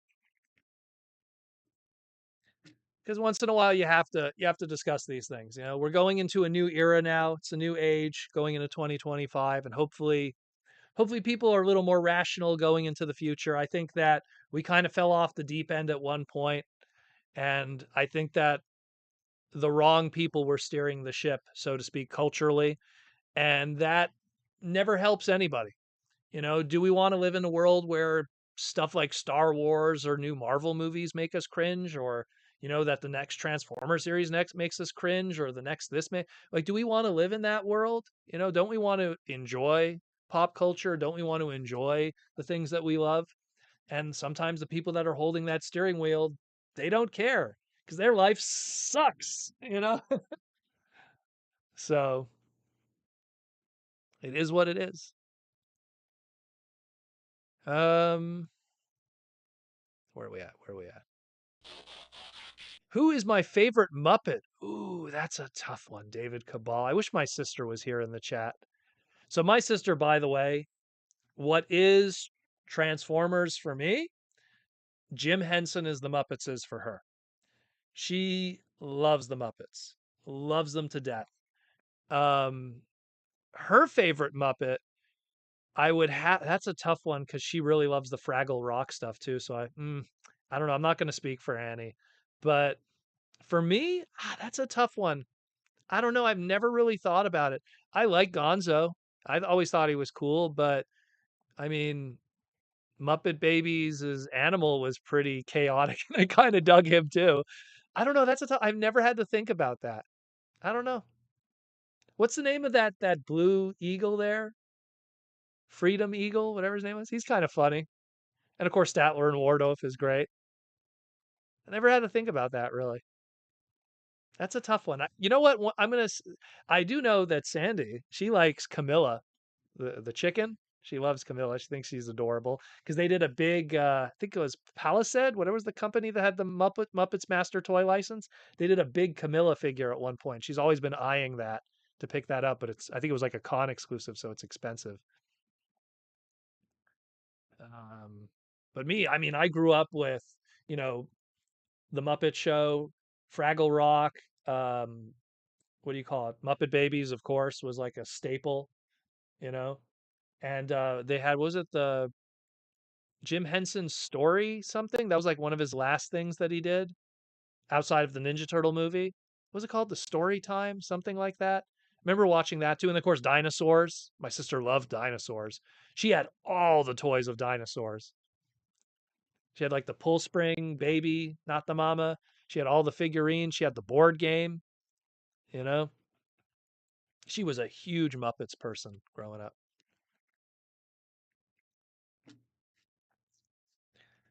Um, Not the Muppet Show. They did. Gosh, he did something. Sesame Street too. Sesame Street's awesome, which is also Jim Henson. Gosh, what was the name of that show? I'm trying to remember. Oh, and Sam the Eagle. Thank you, David. Sam the Eagle. I always thought he was fun, kind of a cool design too. They're all great. They're all great. They're all great. Again, that's practical effects coming from an extremely talented individual who did some incredible stuff. I mean, he did the Labyrinth with uh, Bon Jovi, which was Jim Henson. I love that movie. Again, that's something a staple growing up. The Labyrinth, you know, so much great stuff. All those Disney, all the Disney, all now it's owned by Disney. All those Muppet movies. The Great Muppet Caper, Muppet Christmas Carol, the Muppet movie, um, and then of course those side ones there. Jim Henson's The Storyteller. Thank you, El Kevo. That's what it was called. Thank you. I remember that one too. They played that in prime time. Remember watching that one. That was like one of the last Jim Henson things that I remember, like with him physically on it. Not Bon Jovi. David Bowie. Did I say Bon Jovi? Silly. David Bowie. Bon Jovi, David Bowie, as he's playing with his crystal ball. I love that movie. Such a great movie.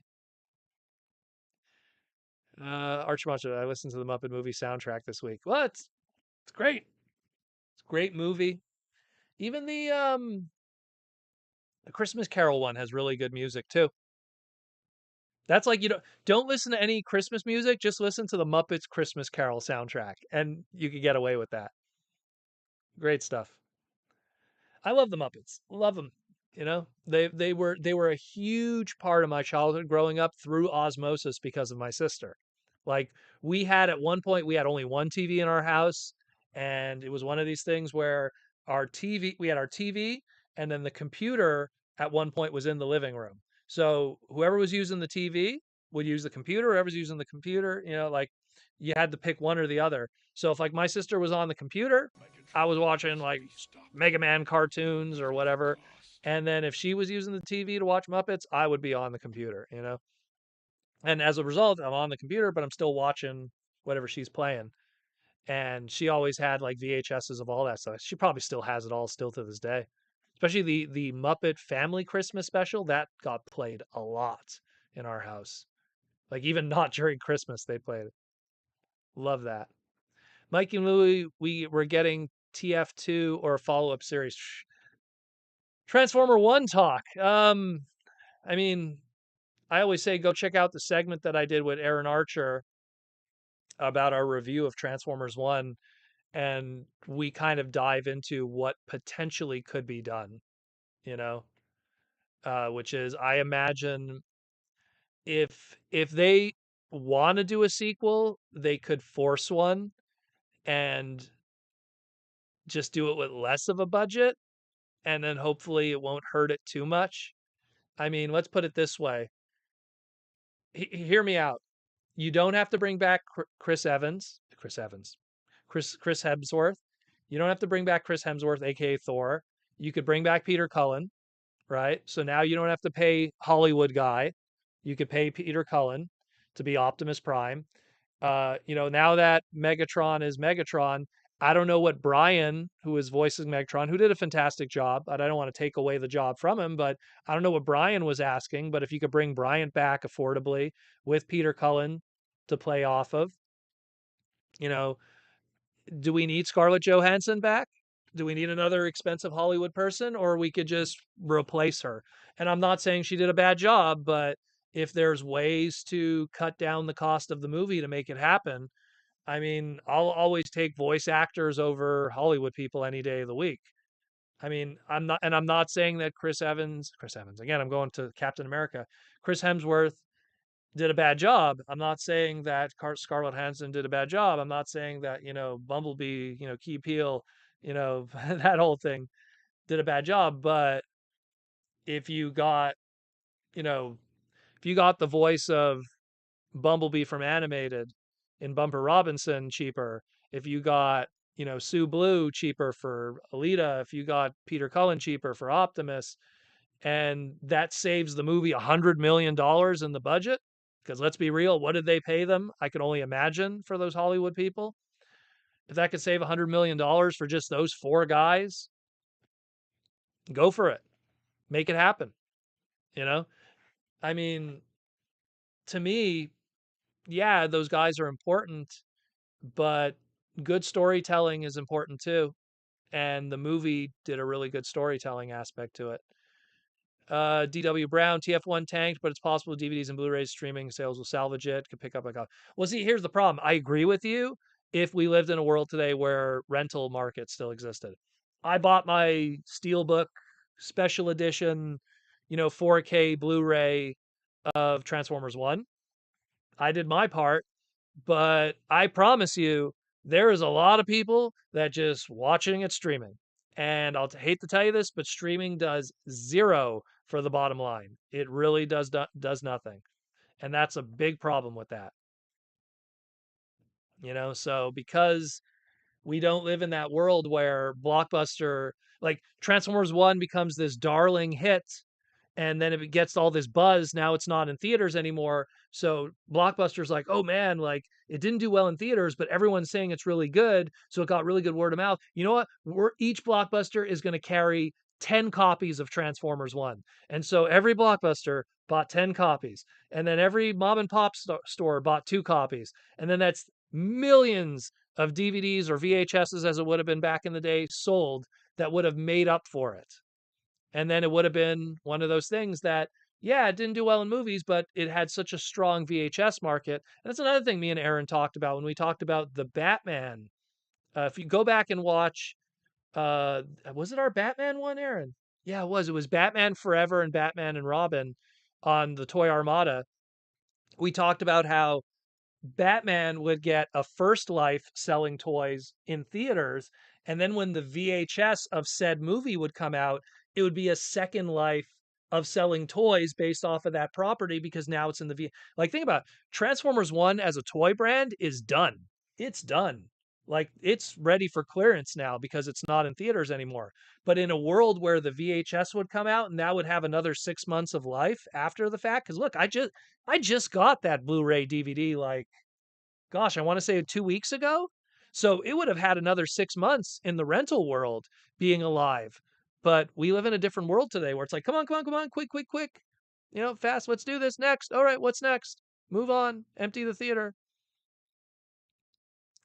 T-Formers 2000. How much better do you think Transformers 1 would have been if they put it in short run back in theaters? I don't think it would have made a difference. I think I don't know. I think culturally, I think the big V hurt the theater market.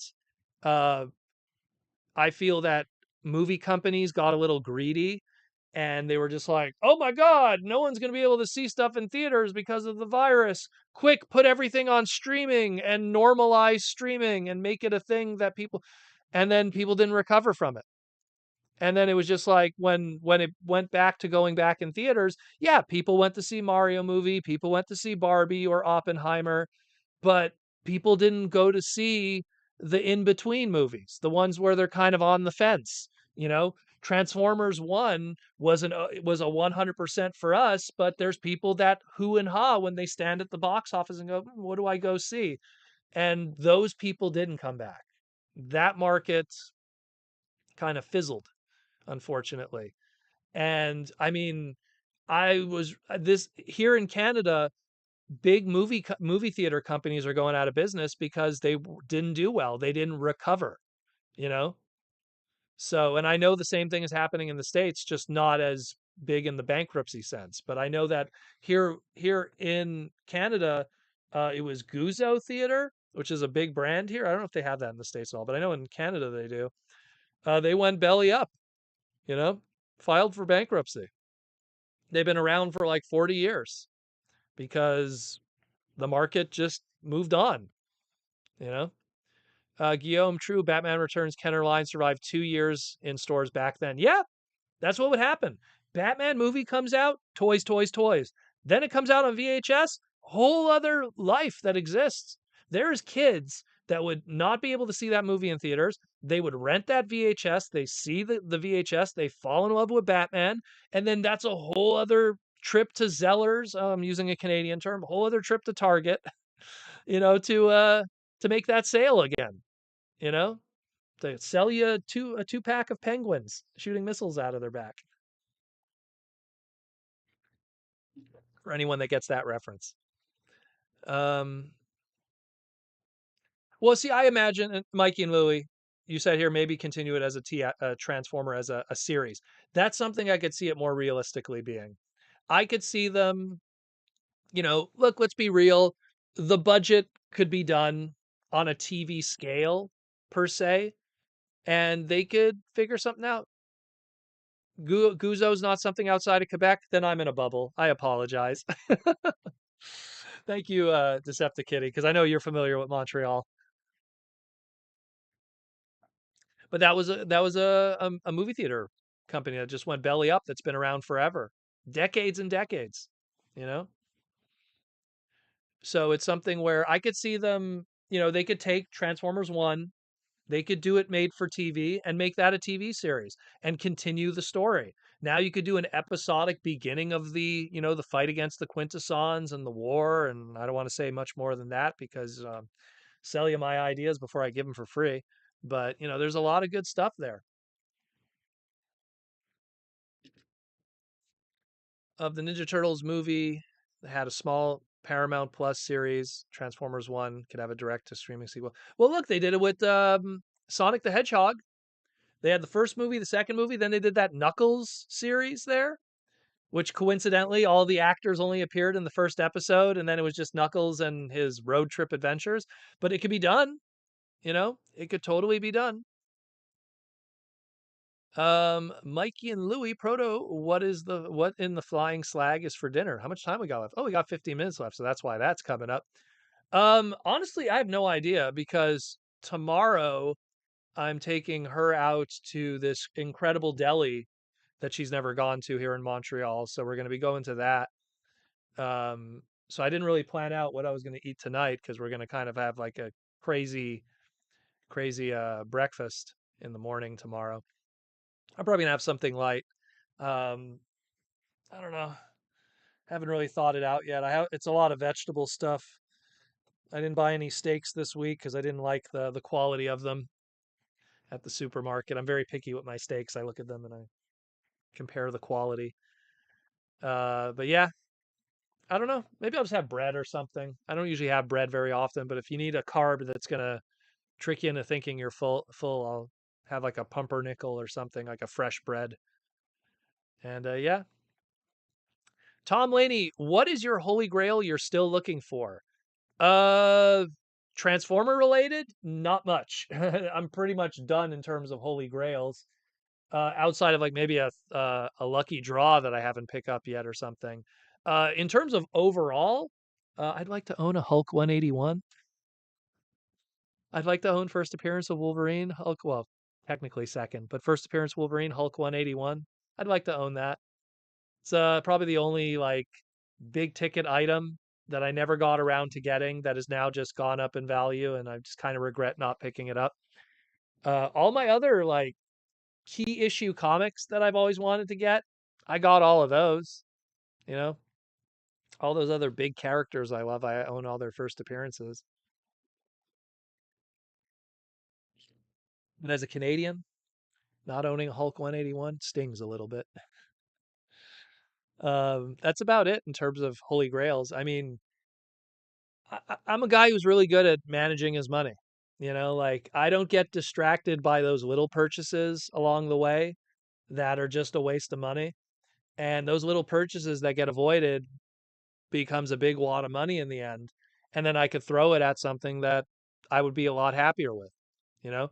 Like which would I rather have? Like think about it this way, right? I could have bought every single Transformers RED figure at 35, what is it? 29.99 a pop. And how many did they make? I think they made like 15 of them. So like just do the math there. Here, because I'm not going to do the math. But like let's see what taxes and everything. Let's ignore taxes. We're not going to get into Canadian taxes, but like at 29.99 a pop, and I think they did like 20 of them, so look at that. 500 and $80 to buy every single Transformers RED figure that has ever been made. $580. Now, which would I rather have? So 580 bucks in, let's say, the comic book world or the Transformer world. My God, you could buy almost like, most important stuff, you know? And, obviously you're not getting like the crazy, golden age titles like the X-Men number ones and everything and Amazing Fantasies 15, but you're getting some good stuff at 580 bucks. You're getting first appearance of Venom. You're getting first appearance of Black Costume Spidey. You're getting some good books there. First Huntress, first Black Cat, you know. So it's something where, you know, 580 bucks, my goodness. So that's why like I don't have any of the RID stuff. I got the RC thanks to Mikey and Louie. They hooked me up as a present for my B-Day. But otherwise, like, man, yeah, you could have bought a HasLab Unicron. Thank you. T-Formers 2002. Exactly. You could buy a HasLab Unicron. So which would you rather have? Every RED figure or HasLab Unicron? So there's those small purchases that people sometimes passively get that are such big wastes of money in the long run. And that's why like I have most of my holy grails that I've always wanted because I didn't buy those stupid little small things on the side. You know, I'd always save for the better things. And That's always how it's been, you know? Material fabrication, Proto Man, who are your enemies? My enemies are the enemies of creativity, people who are negative, people who blame others for their own shortcomings in life. As an individual who grew up with no money, I grew up in a rough area, but I had really good parents that were really smart and really knew how to take care of their money, despite they didn't have much of it. And I also had some really good teachers growing up. Shout out to Mr. Jacobson, who amazingly taught a taxation class in high school. And I took it because this is Quebec, so it might be a little confusing. So we graduate high school in grade 11, and then we do something called 2 years of CJEP.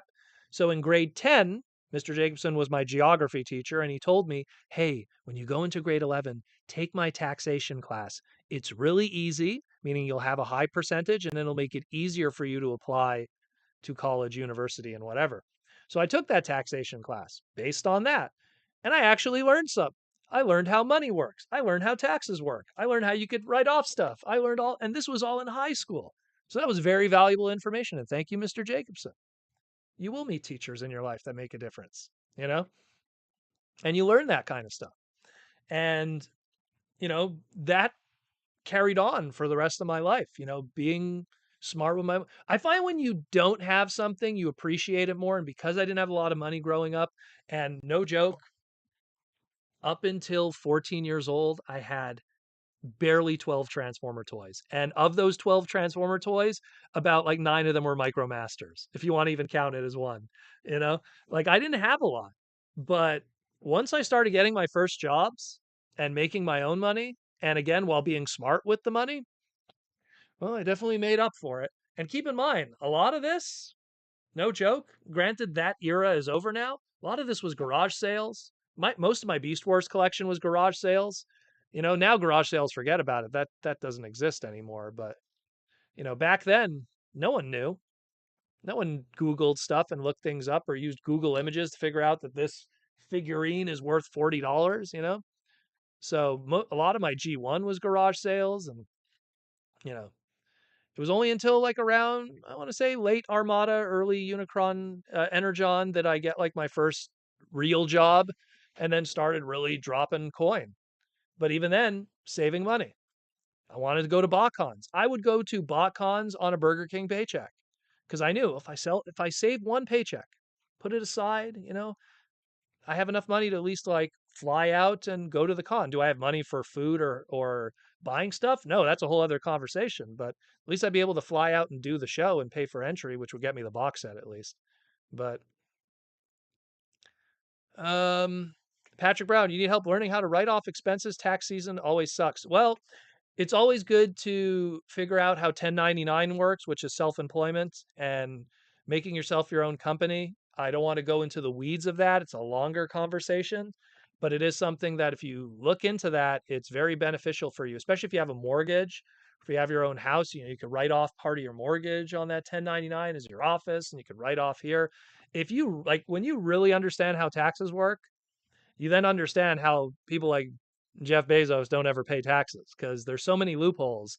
And I don't have nearly half the tax guys that a Jeff Bezos has. I can only imagine he knows every trick in the planet how to never pay a dime. And I know some tricks, but it's something where if you educate yourself about it, and understanding money is the most important thing you'll ever learn in your life. You can name every Pokemon, all 150 of them, but it also doesn't hurt to know how taxes work and how to work within that system and understanding how money moves. And like I told you, avoiding those small expenses, all these little bite-sized expenses here and there that add up very quickly. The impulse aisle at Walmart has made so many people poor in their lives. It sounds silly if chocolate bar here, chocolate bar there, a bag of chips here, the when you go into self-checkout at Walmart, the long impulse aisle line that's just littered with how do we take $5 away from a person every time they're here? But if you kept that $5 every time you went to Walmart and you put that aside and you invested in an S&P 500 Granted, you need to have a lot to invest in S&P 500, but something that historically goes up in smart investments and blue chip stocks. 151, are we counting Mu? Are we counting Togepi? But I'm not going to get into that too much. That's something that's a whole other conversation. I don't want to sound like I'm an expert on it. This is not a financial podcast, except for when we're talking about Transformers. Then there will be finance, but it is something where you got to figure out that kind of stuff to make your life easier. Uh, TFCon Baltimore. I don't know if the viewer is watching right now, but him and his mother came by, and I was talking to the mother almost more than I was talking to him, just to make sure that he gets a proper education in money, because that's the one thing they will not teach you in school. They will not teach you how money works. Um, it is way too beneficial for people to be poor than them to be rich. Walmart is not going to be able to have all their millions of locations with millions of employees if everyone knows how money works. They need those old people who made a lot of bad decisions and have to work well into their 70s as a Walmart greeter. You know, they need those guys. They don't want them retired because they made a smart 401k and they retired early.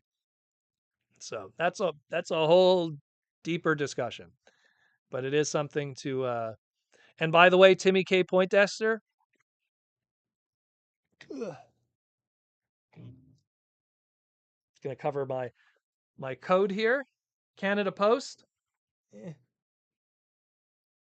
Proto Retro Incorporated. That's my company. I am my own LLC incorporated company. I'm not stupid, you know. That's my because when I do my shipping, I do it through there. But you know, that's a reality. You know, it's not a joke. When you start, making a decent amount of money, you have to start looking into that kind of stuff. Or do you just enjoy paying more taxes? You know, there's ways that you could take care of that. Impulse buying tips: don't buy gas station sushi. Well, again, you gotta be smart with it. There's nothing wrong with treating yourself once in a while, but that stuff really adds up. It really, really does. And it starts with where you live. You know, I live in Montreal. I could show you a chart. Montreal is one of the cheaper places you could live in Canada, even though it's this amazing city, because people are scared of the French. That's the primary reason. But, you know, I have so many friends in Toronto. Like, oh, come move to Toronto. Come move to. No, why would I want to move to Toronto? Triple my expenditures, triple my cost. The house that I live in right now, this beautiful big house in Toronto, would be like a $2 million house. I'm not going to do that to myself. Pay those kind of like property taxes every month. Put yourself in a situation where you're living in a place that you're able to afford where you live, put a roof over your head, eat healthy. There's an old saying when it comes to food: you either pay for it now or you pay for it later. So eat healthy, buy proper food that is good for you so you could enjoy the later years of your life, and just be smart with your money. You know, they're not going to teach you that. They are not going to teach you that. See, I want to save money, but those third-party Dinobots look so cool. Again, you know, I guarantee if you wait, there's very few times that people not buy something and then you fast forward 6 months and then they regret it. It's very rare. A lot of times they don't regret it. And if you don't have that feeling that you missed out, then that's great. Because there's too many times people spend money on stuff that then later on, if anything, it's the opposite. They wish they could get their money back. And we're lucky that at least we're kind of in a hobby where sometimes stuff goes up in value, or at least you could cash back. Like just literally just pointing like this. So it's like, oh hey, what do you got? Reverse Convoy Revenge Megatron. Yeah, that's definitely gone up in value from its original MSRP of $40. But something like Robot Masters Optimus, MSRP was probably 2,000 yen, so about $17 American. So can you sell it for 20 American and at least make some money back and make a little profit? Yeah, but is someone going to be interested in that? So you gotta think about that too. Canadian US exchange is really good right now, just saying, it's not great. It's better. It's better. Oh, you mean the other way around? Yeah, yeah, okay. That's what I was saying, Decepticitty. It's still not great. It's still not great. Um, it's definitely great to sell American. Let's put it that way. What is this eat healthy thing you speak of? I have never heard of this. Well, again, you simplify what you eat and it still tastes great. Get a simple protein. Don't let the red meat is actually good for you. They're always, oh, red meat's going to kill you. Red meat's going to kill you. Red meat's going to kill you. Oh, by the way, have all this sugar, processed sugar, sugar, sugar, sugar, cake, cookie, sugar, sugar, white sugar, sugar, sugar. Oh, why is everyone has Alzheimer's and type 4 diabetes and type 2 diabetes and losing their feet? Sugar, sugar. Oh, but red meat's going to kill you. Oh, eggs are going to kill you. Get yourself a good protein. Nothing wrong with getting a steak. Nothing wrong with getting chicken breast. Real deal.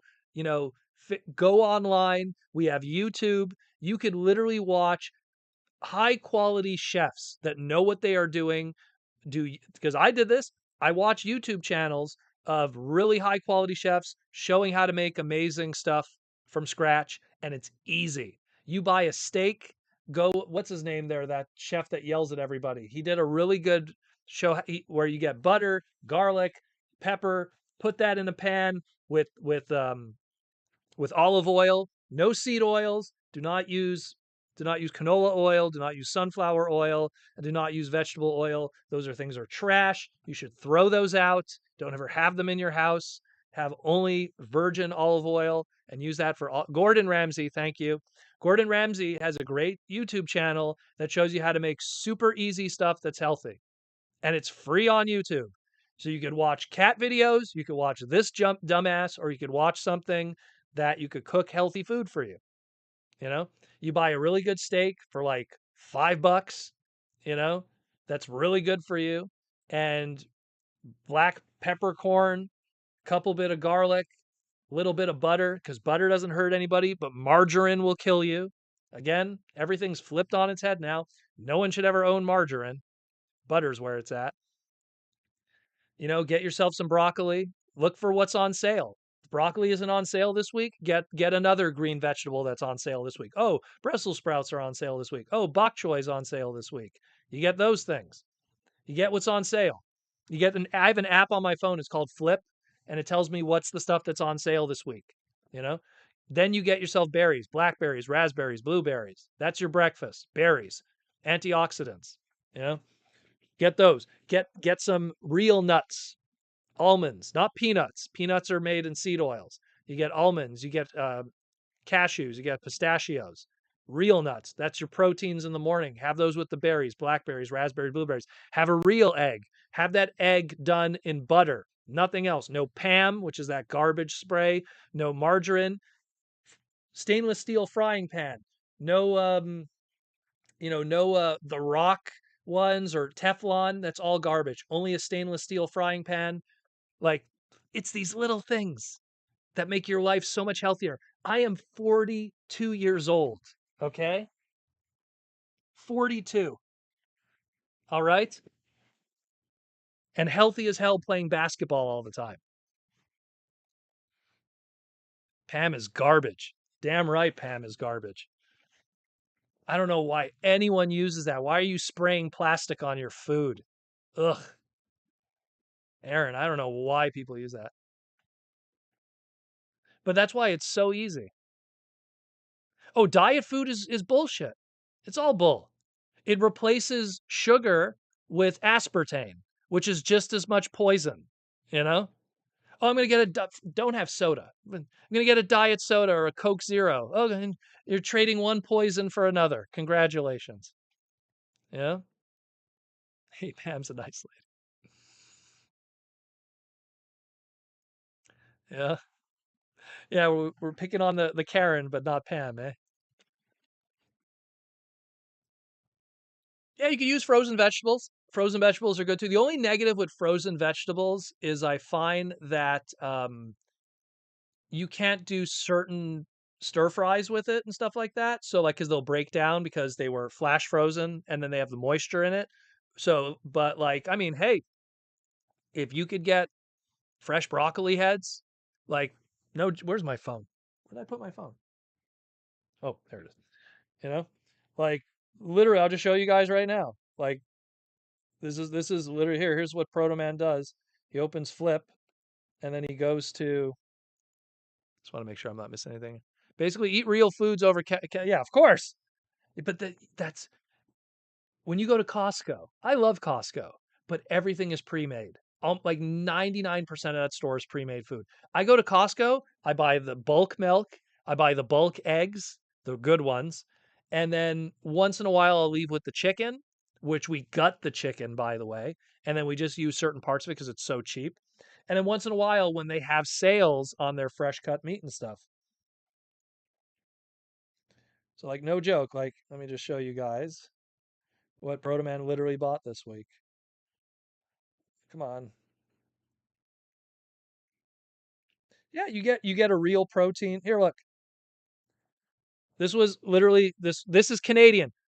Broccoli heads, $1.49 Canadian. So that's like 90, 80 cents American. I bought like 12 of these. I'm going to eat one a day for supper.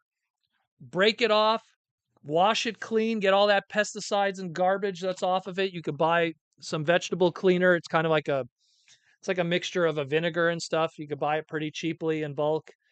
And you wash that clean, boil it.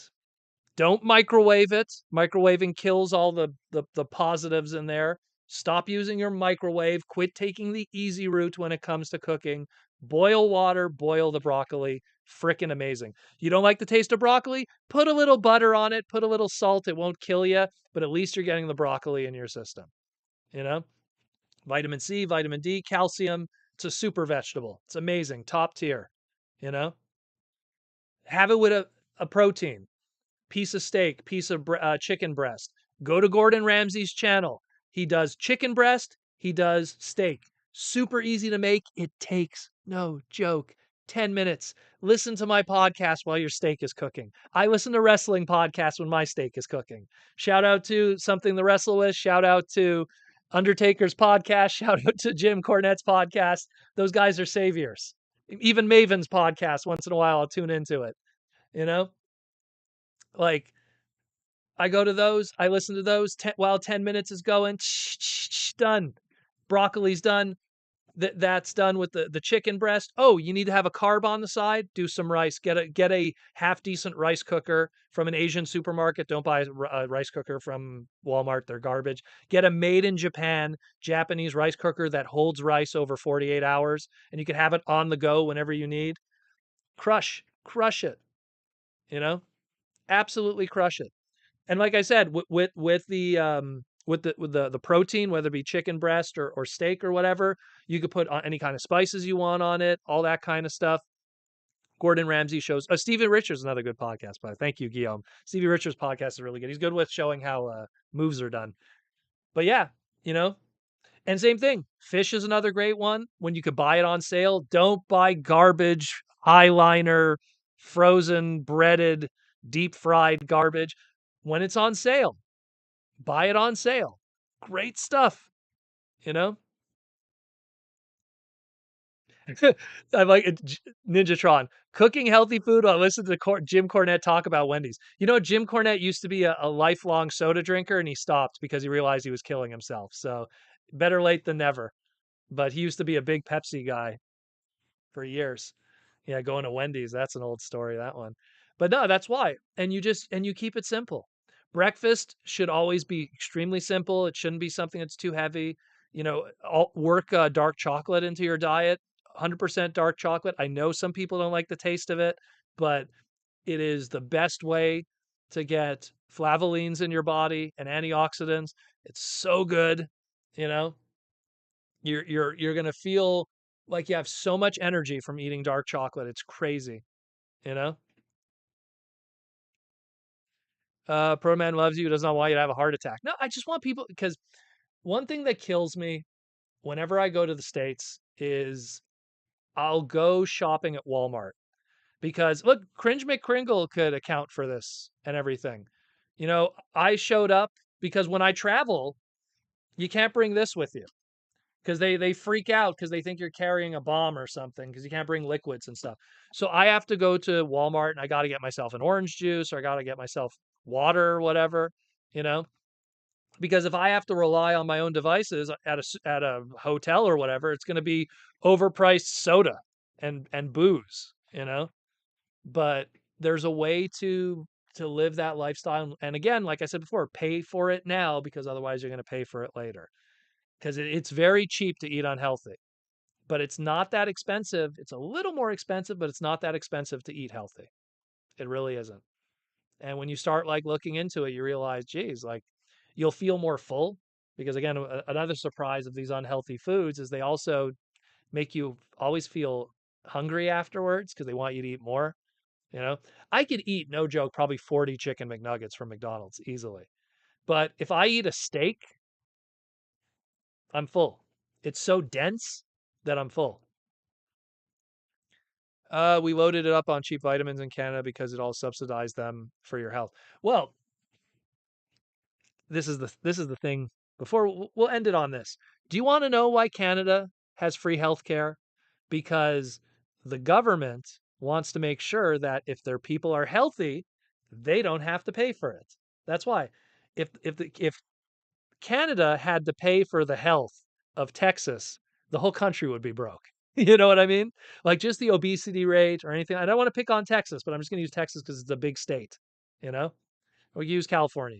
It's another big state, it's north and south. But you know, it's something where it's like it's the government wants to make sure you're healthy, so they make sure that all these things, you know, they ban certain cereals because no child should have more than 11 grams of sugar for breakfast. That's insane, you know? Like the Cocoa Puffs and Cocoa Pebbles and all of that. Why are you having 13 grams of processed sugar before you've even like you've woken up in the morning as an 11-year-old and you have 13 grams of processed sugar and then you wonder why everyone is losing their minds? Like you could talk all you want negatively about your new president and stuff. I'm not going to say his name because YouTube is weird and they don't like the algorithms. But you could say whatever you want about your new president. But that food guy that he's got there, JFK Jr., RFK Jr., he's on the right track. He's doing some Canada shit there.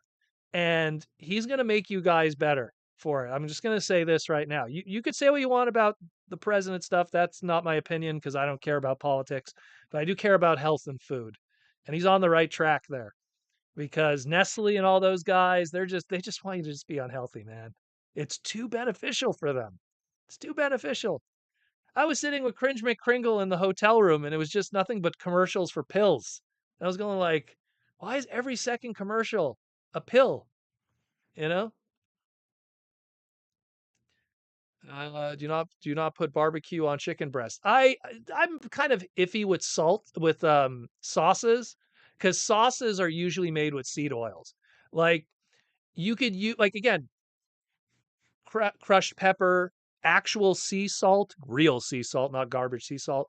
Use a lot of those are way better than like something that's in a bottle that's a barbecue sauce that has all kinds of crap in it and processed sugars.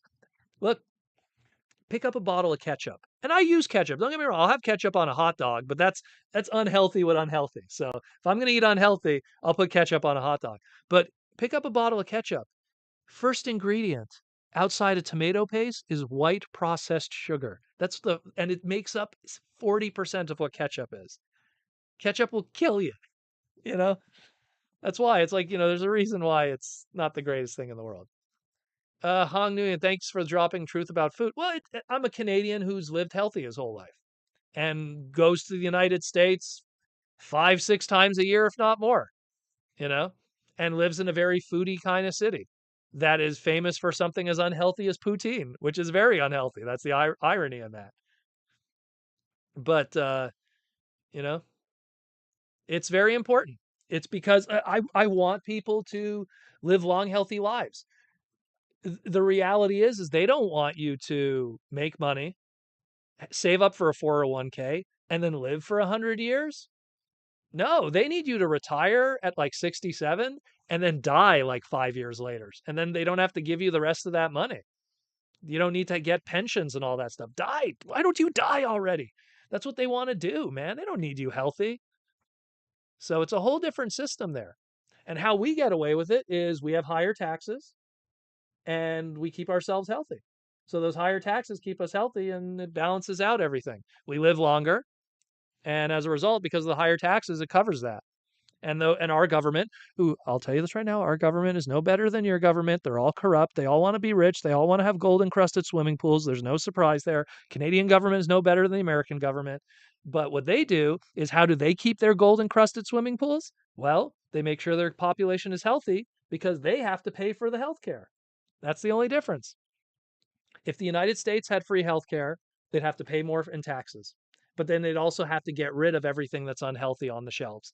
And there's a lot of people that I'm pretty sure rather not have free health care if they could still keep Twinkies, if they could still keep Lucky Charms in its original recipe, because Lucky Charms has different recipes around the world. If you go to Japan, all breakfast cereals are banned. All American breakfast cereals are banned in Japan because of DHT, color 7, red 4, and all of these colors that are pure cancer causers. But it's totally fine for a kid to have a bowl of Lucky Charms in America, you know? And don't get me wrong, one bowl of Lucky Charms tastes great. It tastes amazing. I love it. But it'll kill you, you know? It'll kill you.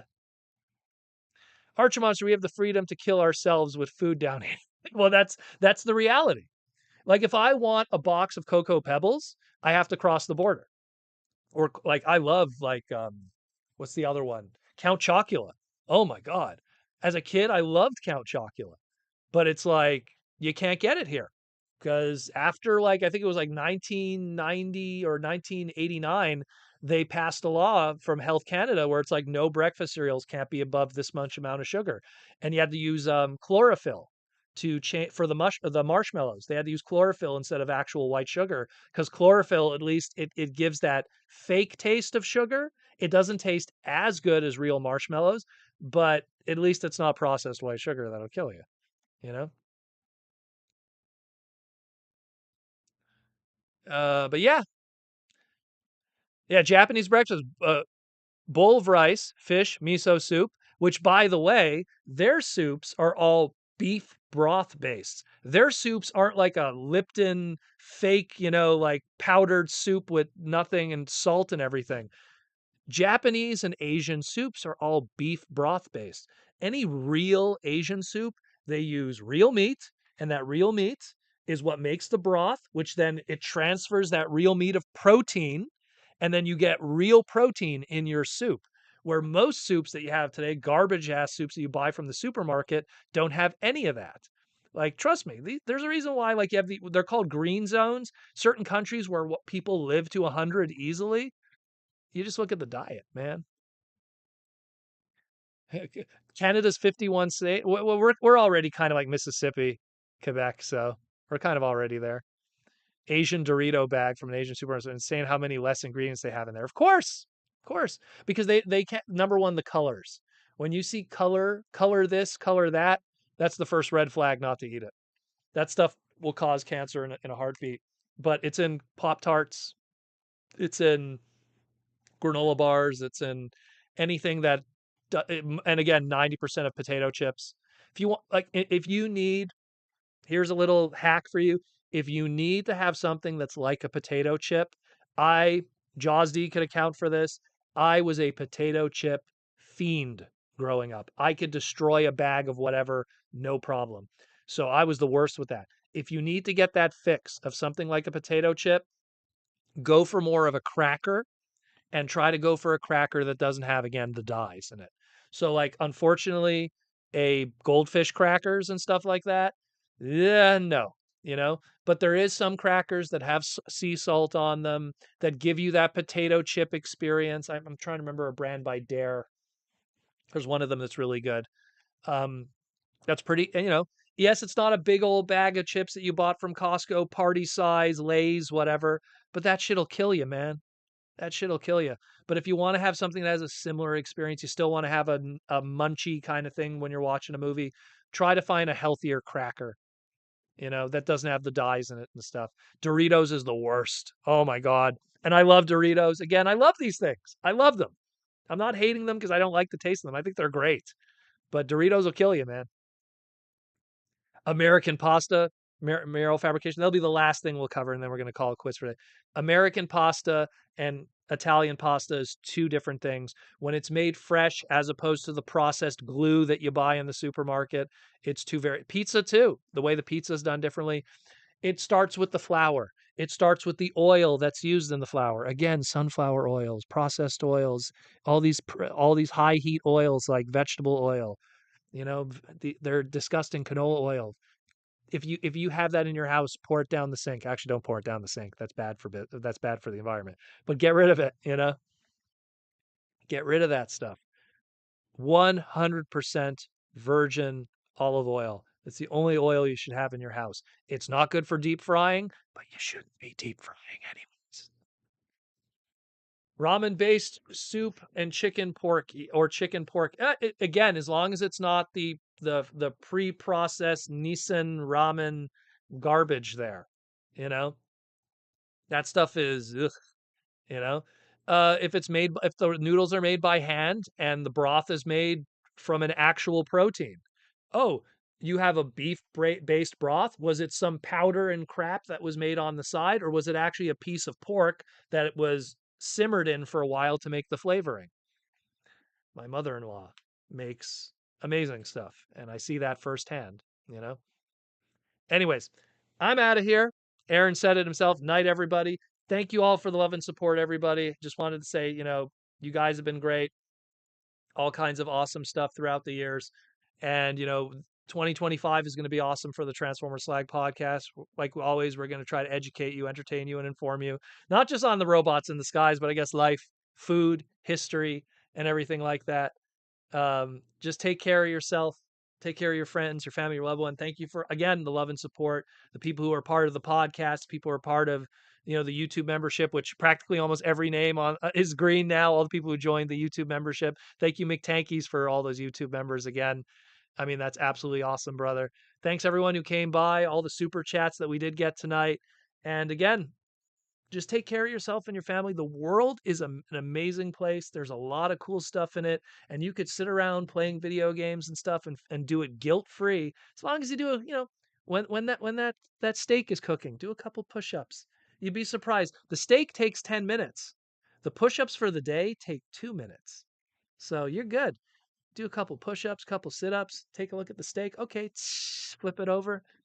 Enjoy a good steak with your loved ones. She's waiting upstairs. We're going for an amazing deli experience tomorrow. It's a lot of Jewish stuff, actually. It's a Jewish deli, so it's going to be awesome. But either way, take care, everyone, your friends, your family, your loved ones, and have a good night and enjoy life. And I'm out of here. Peace.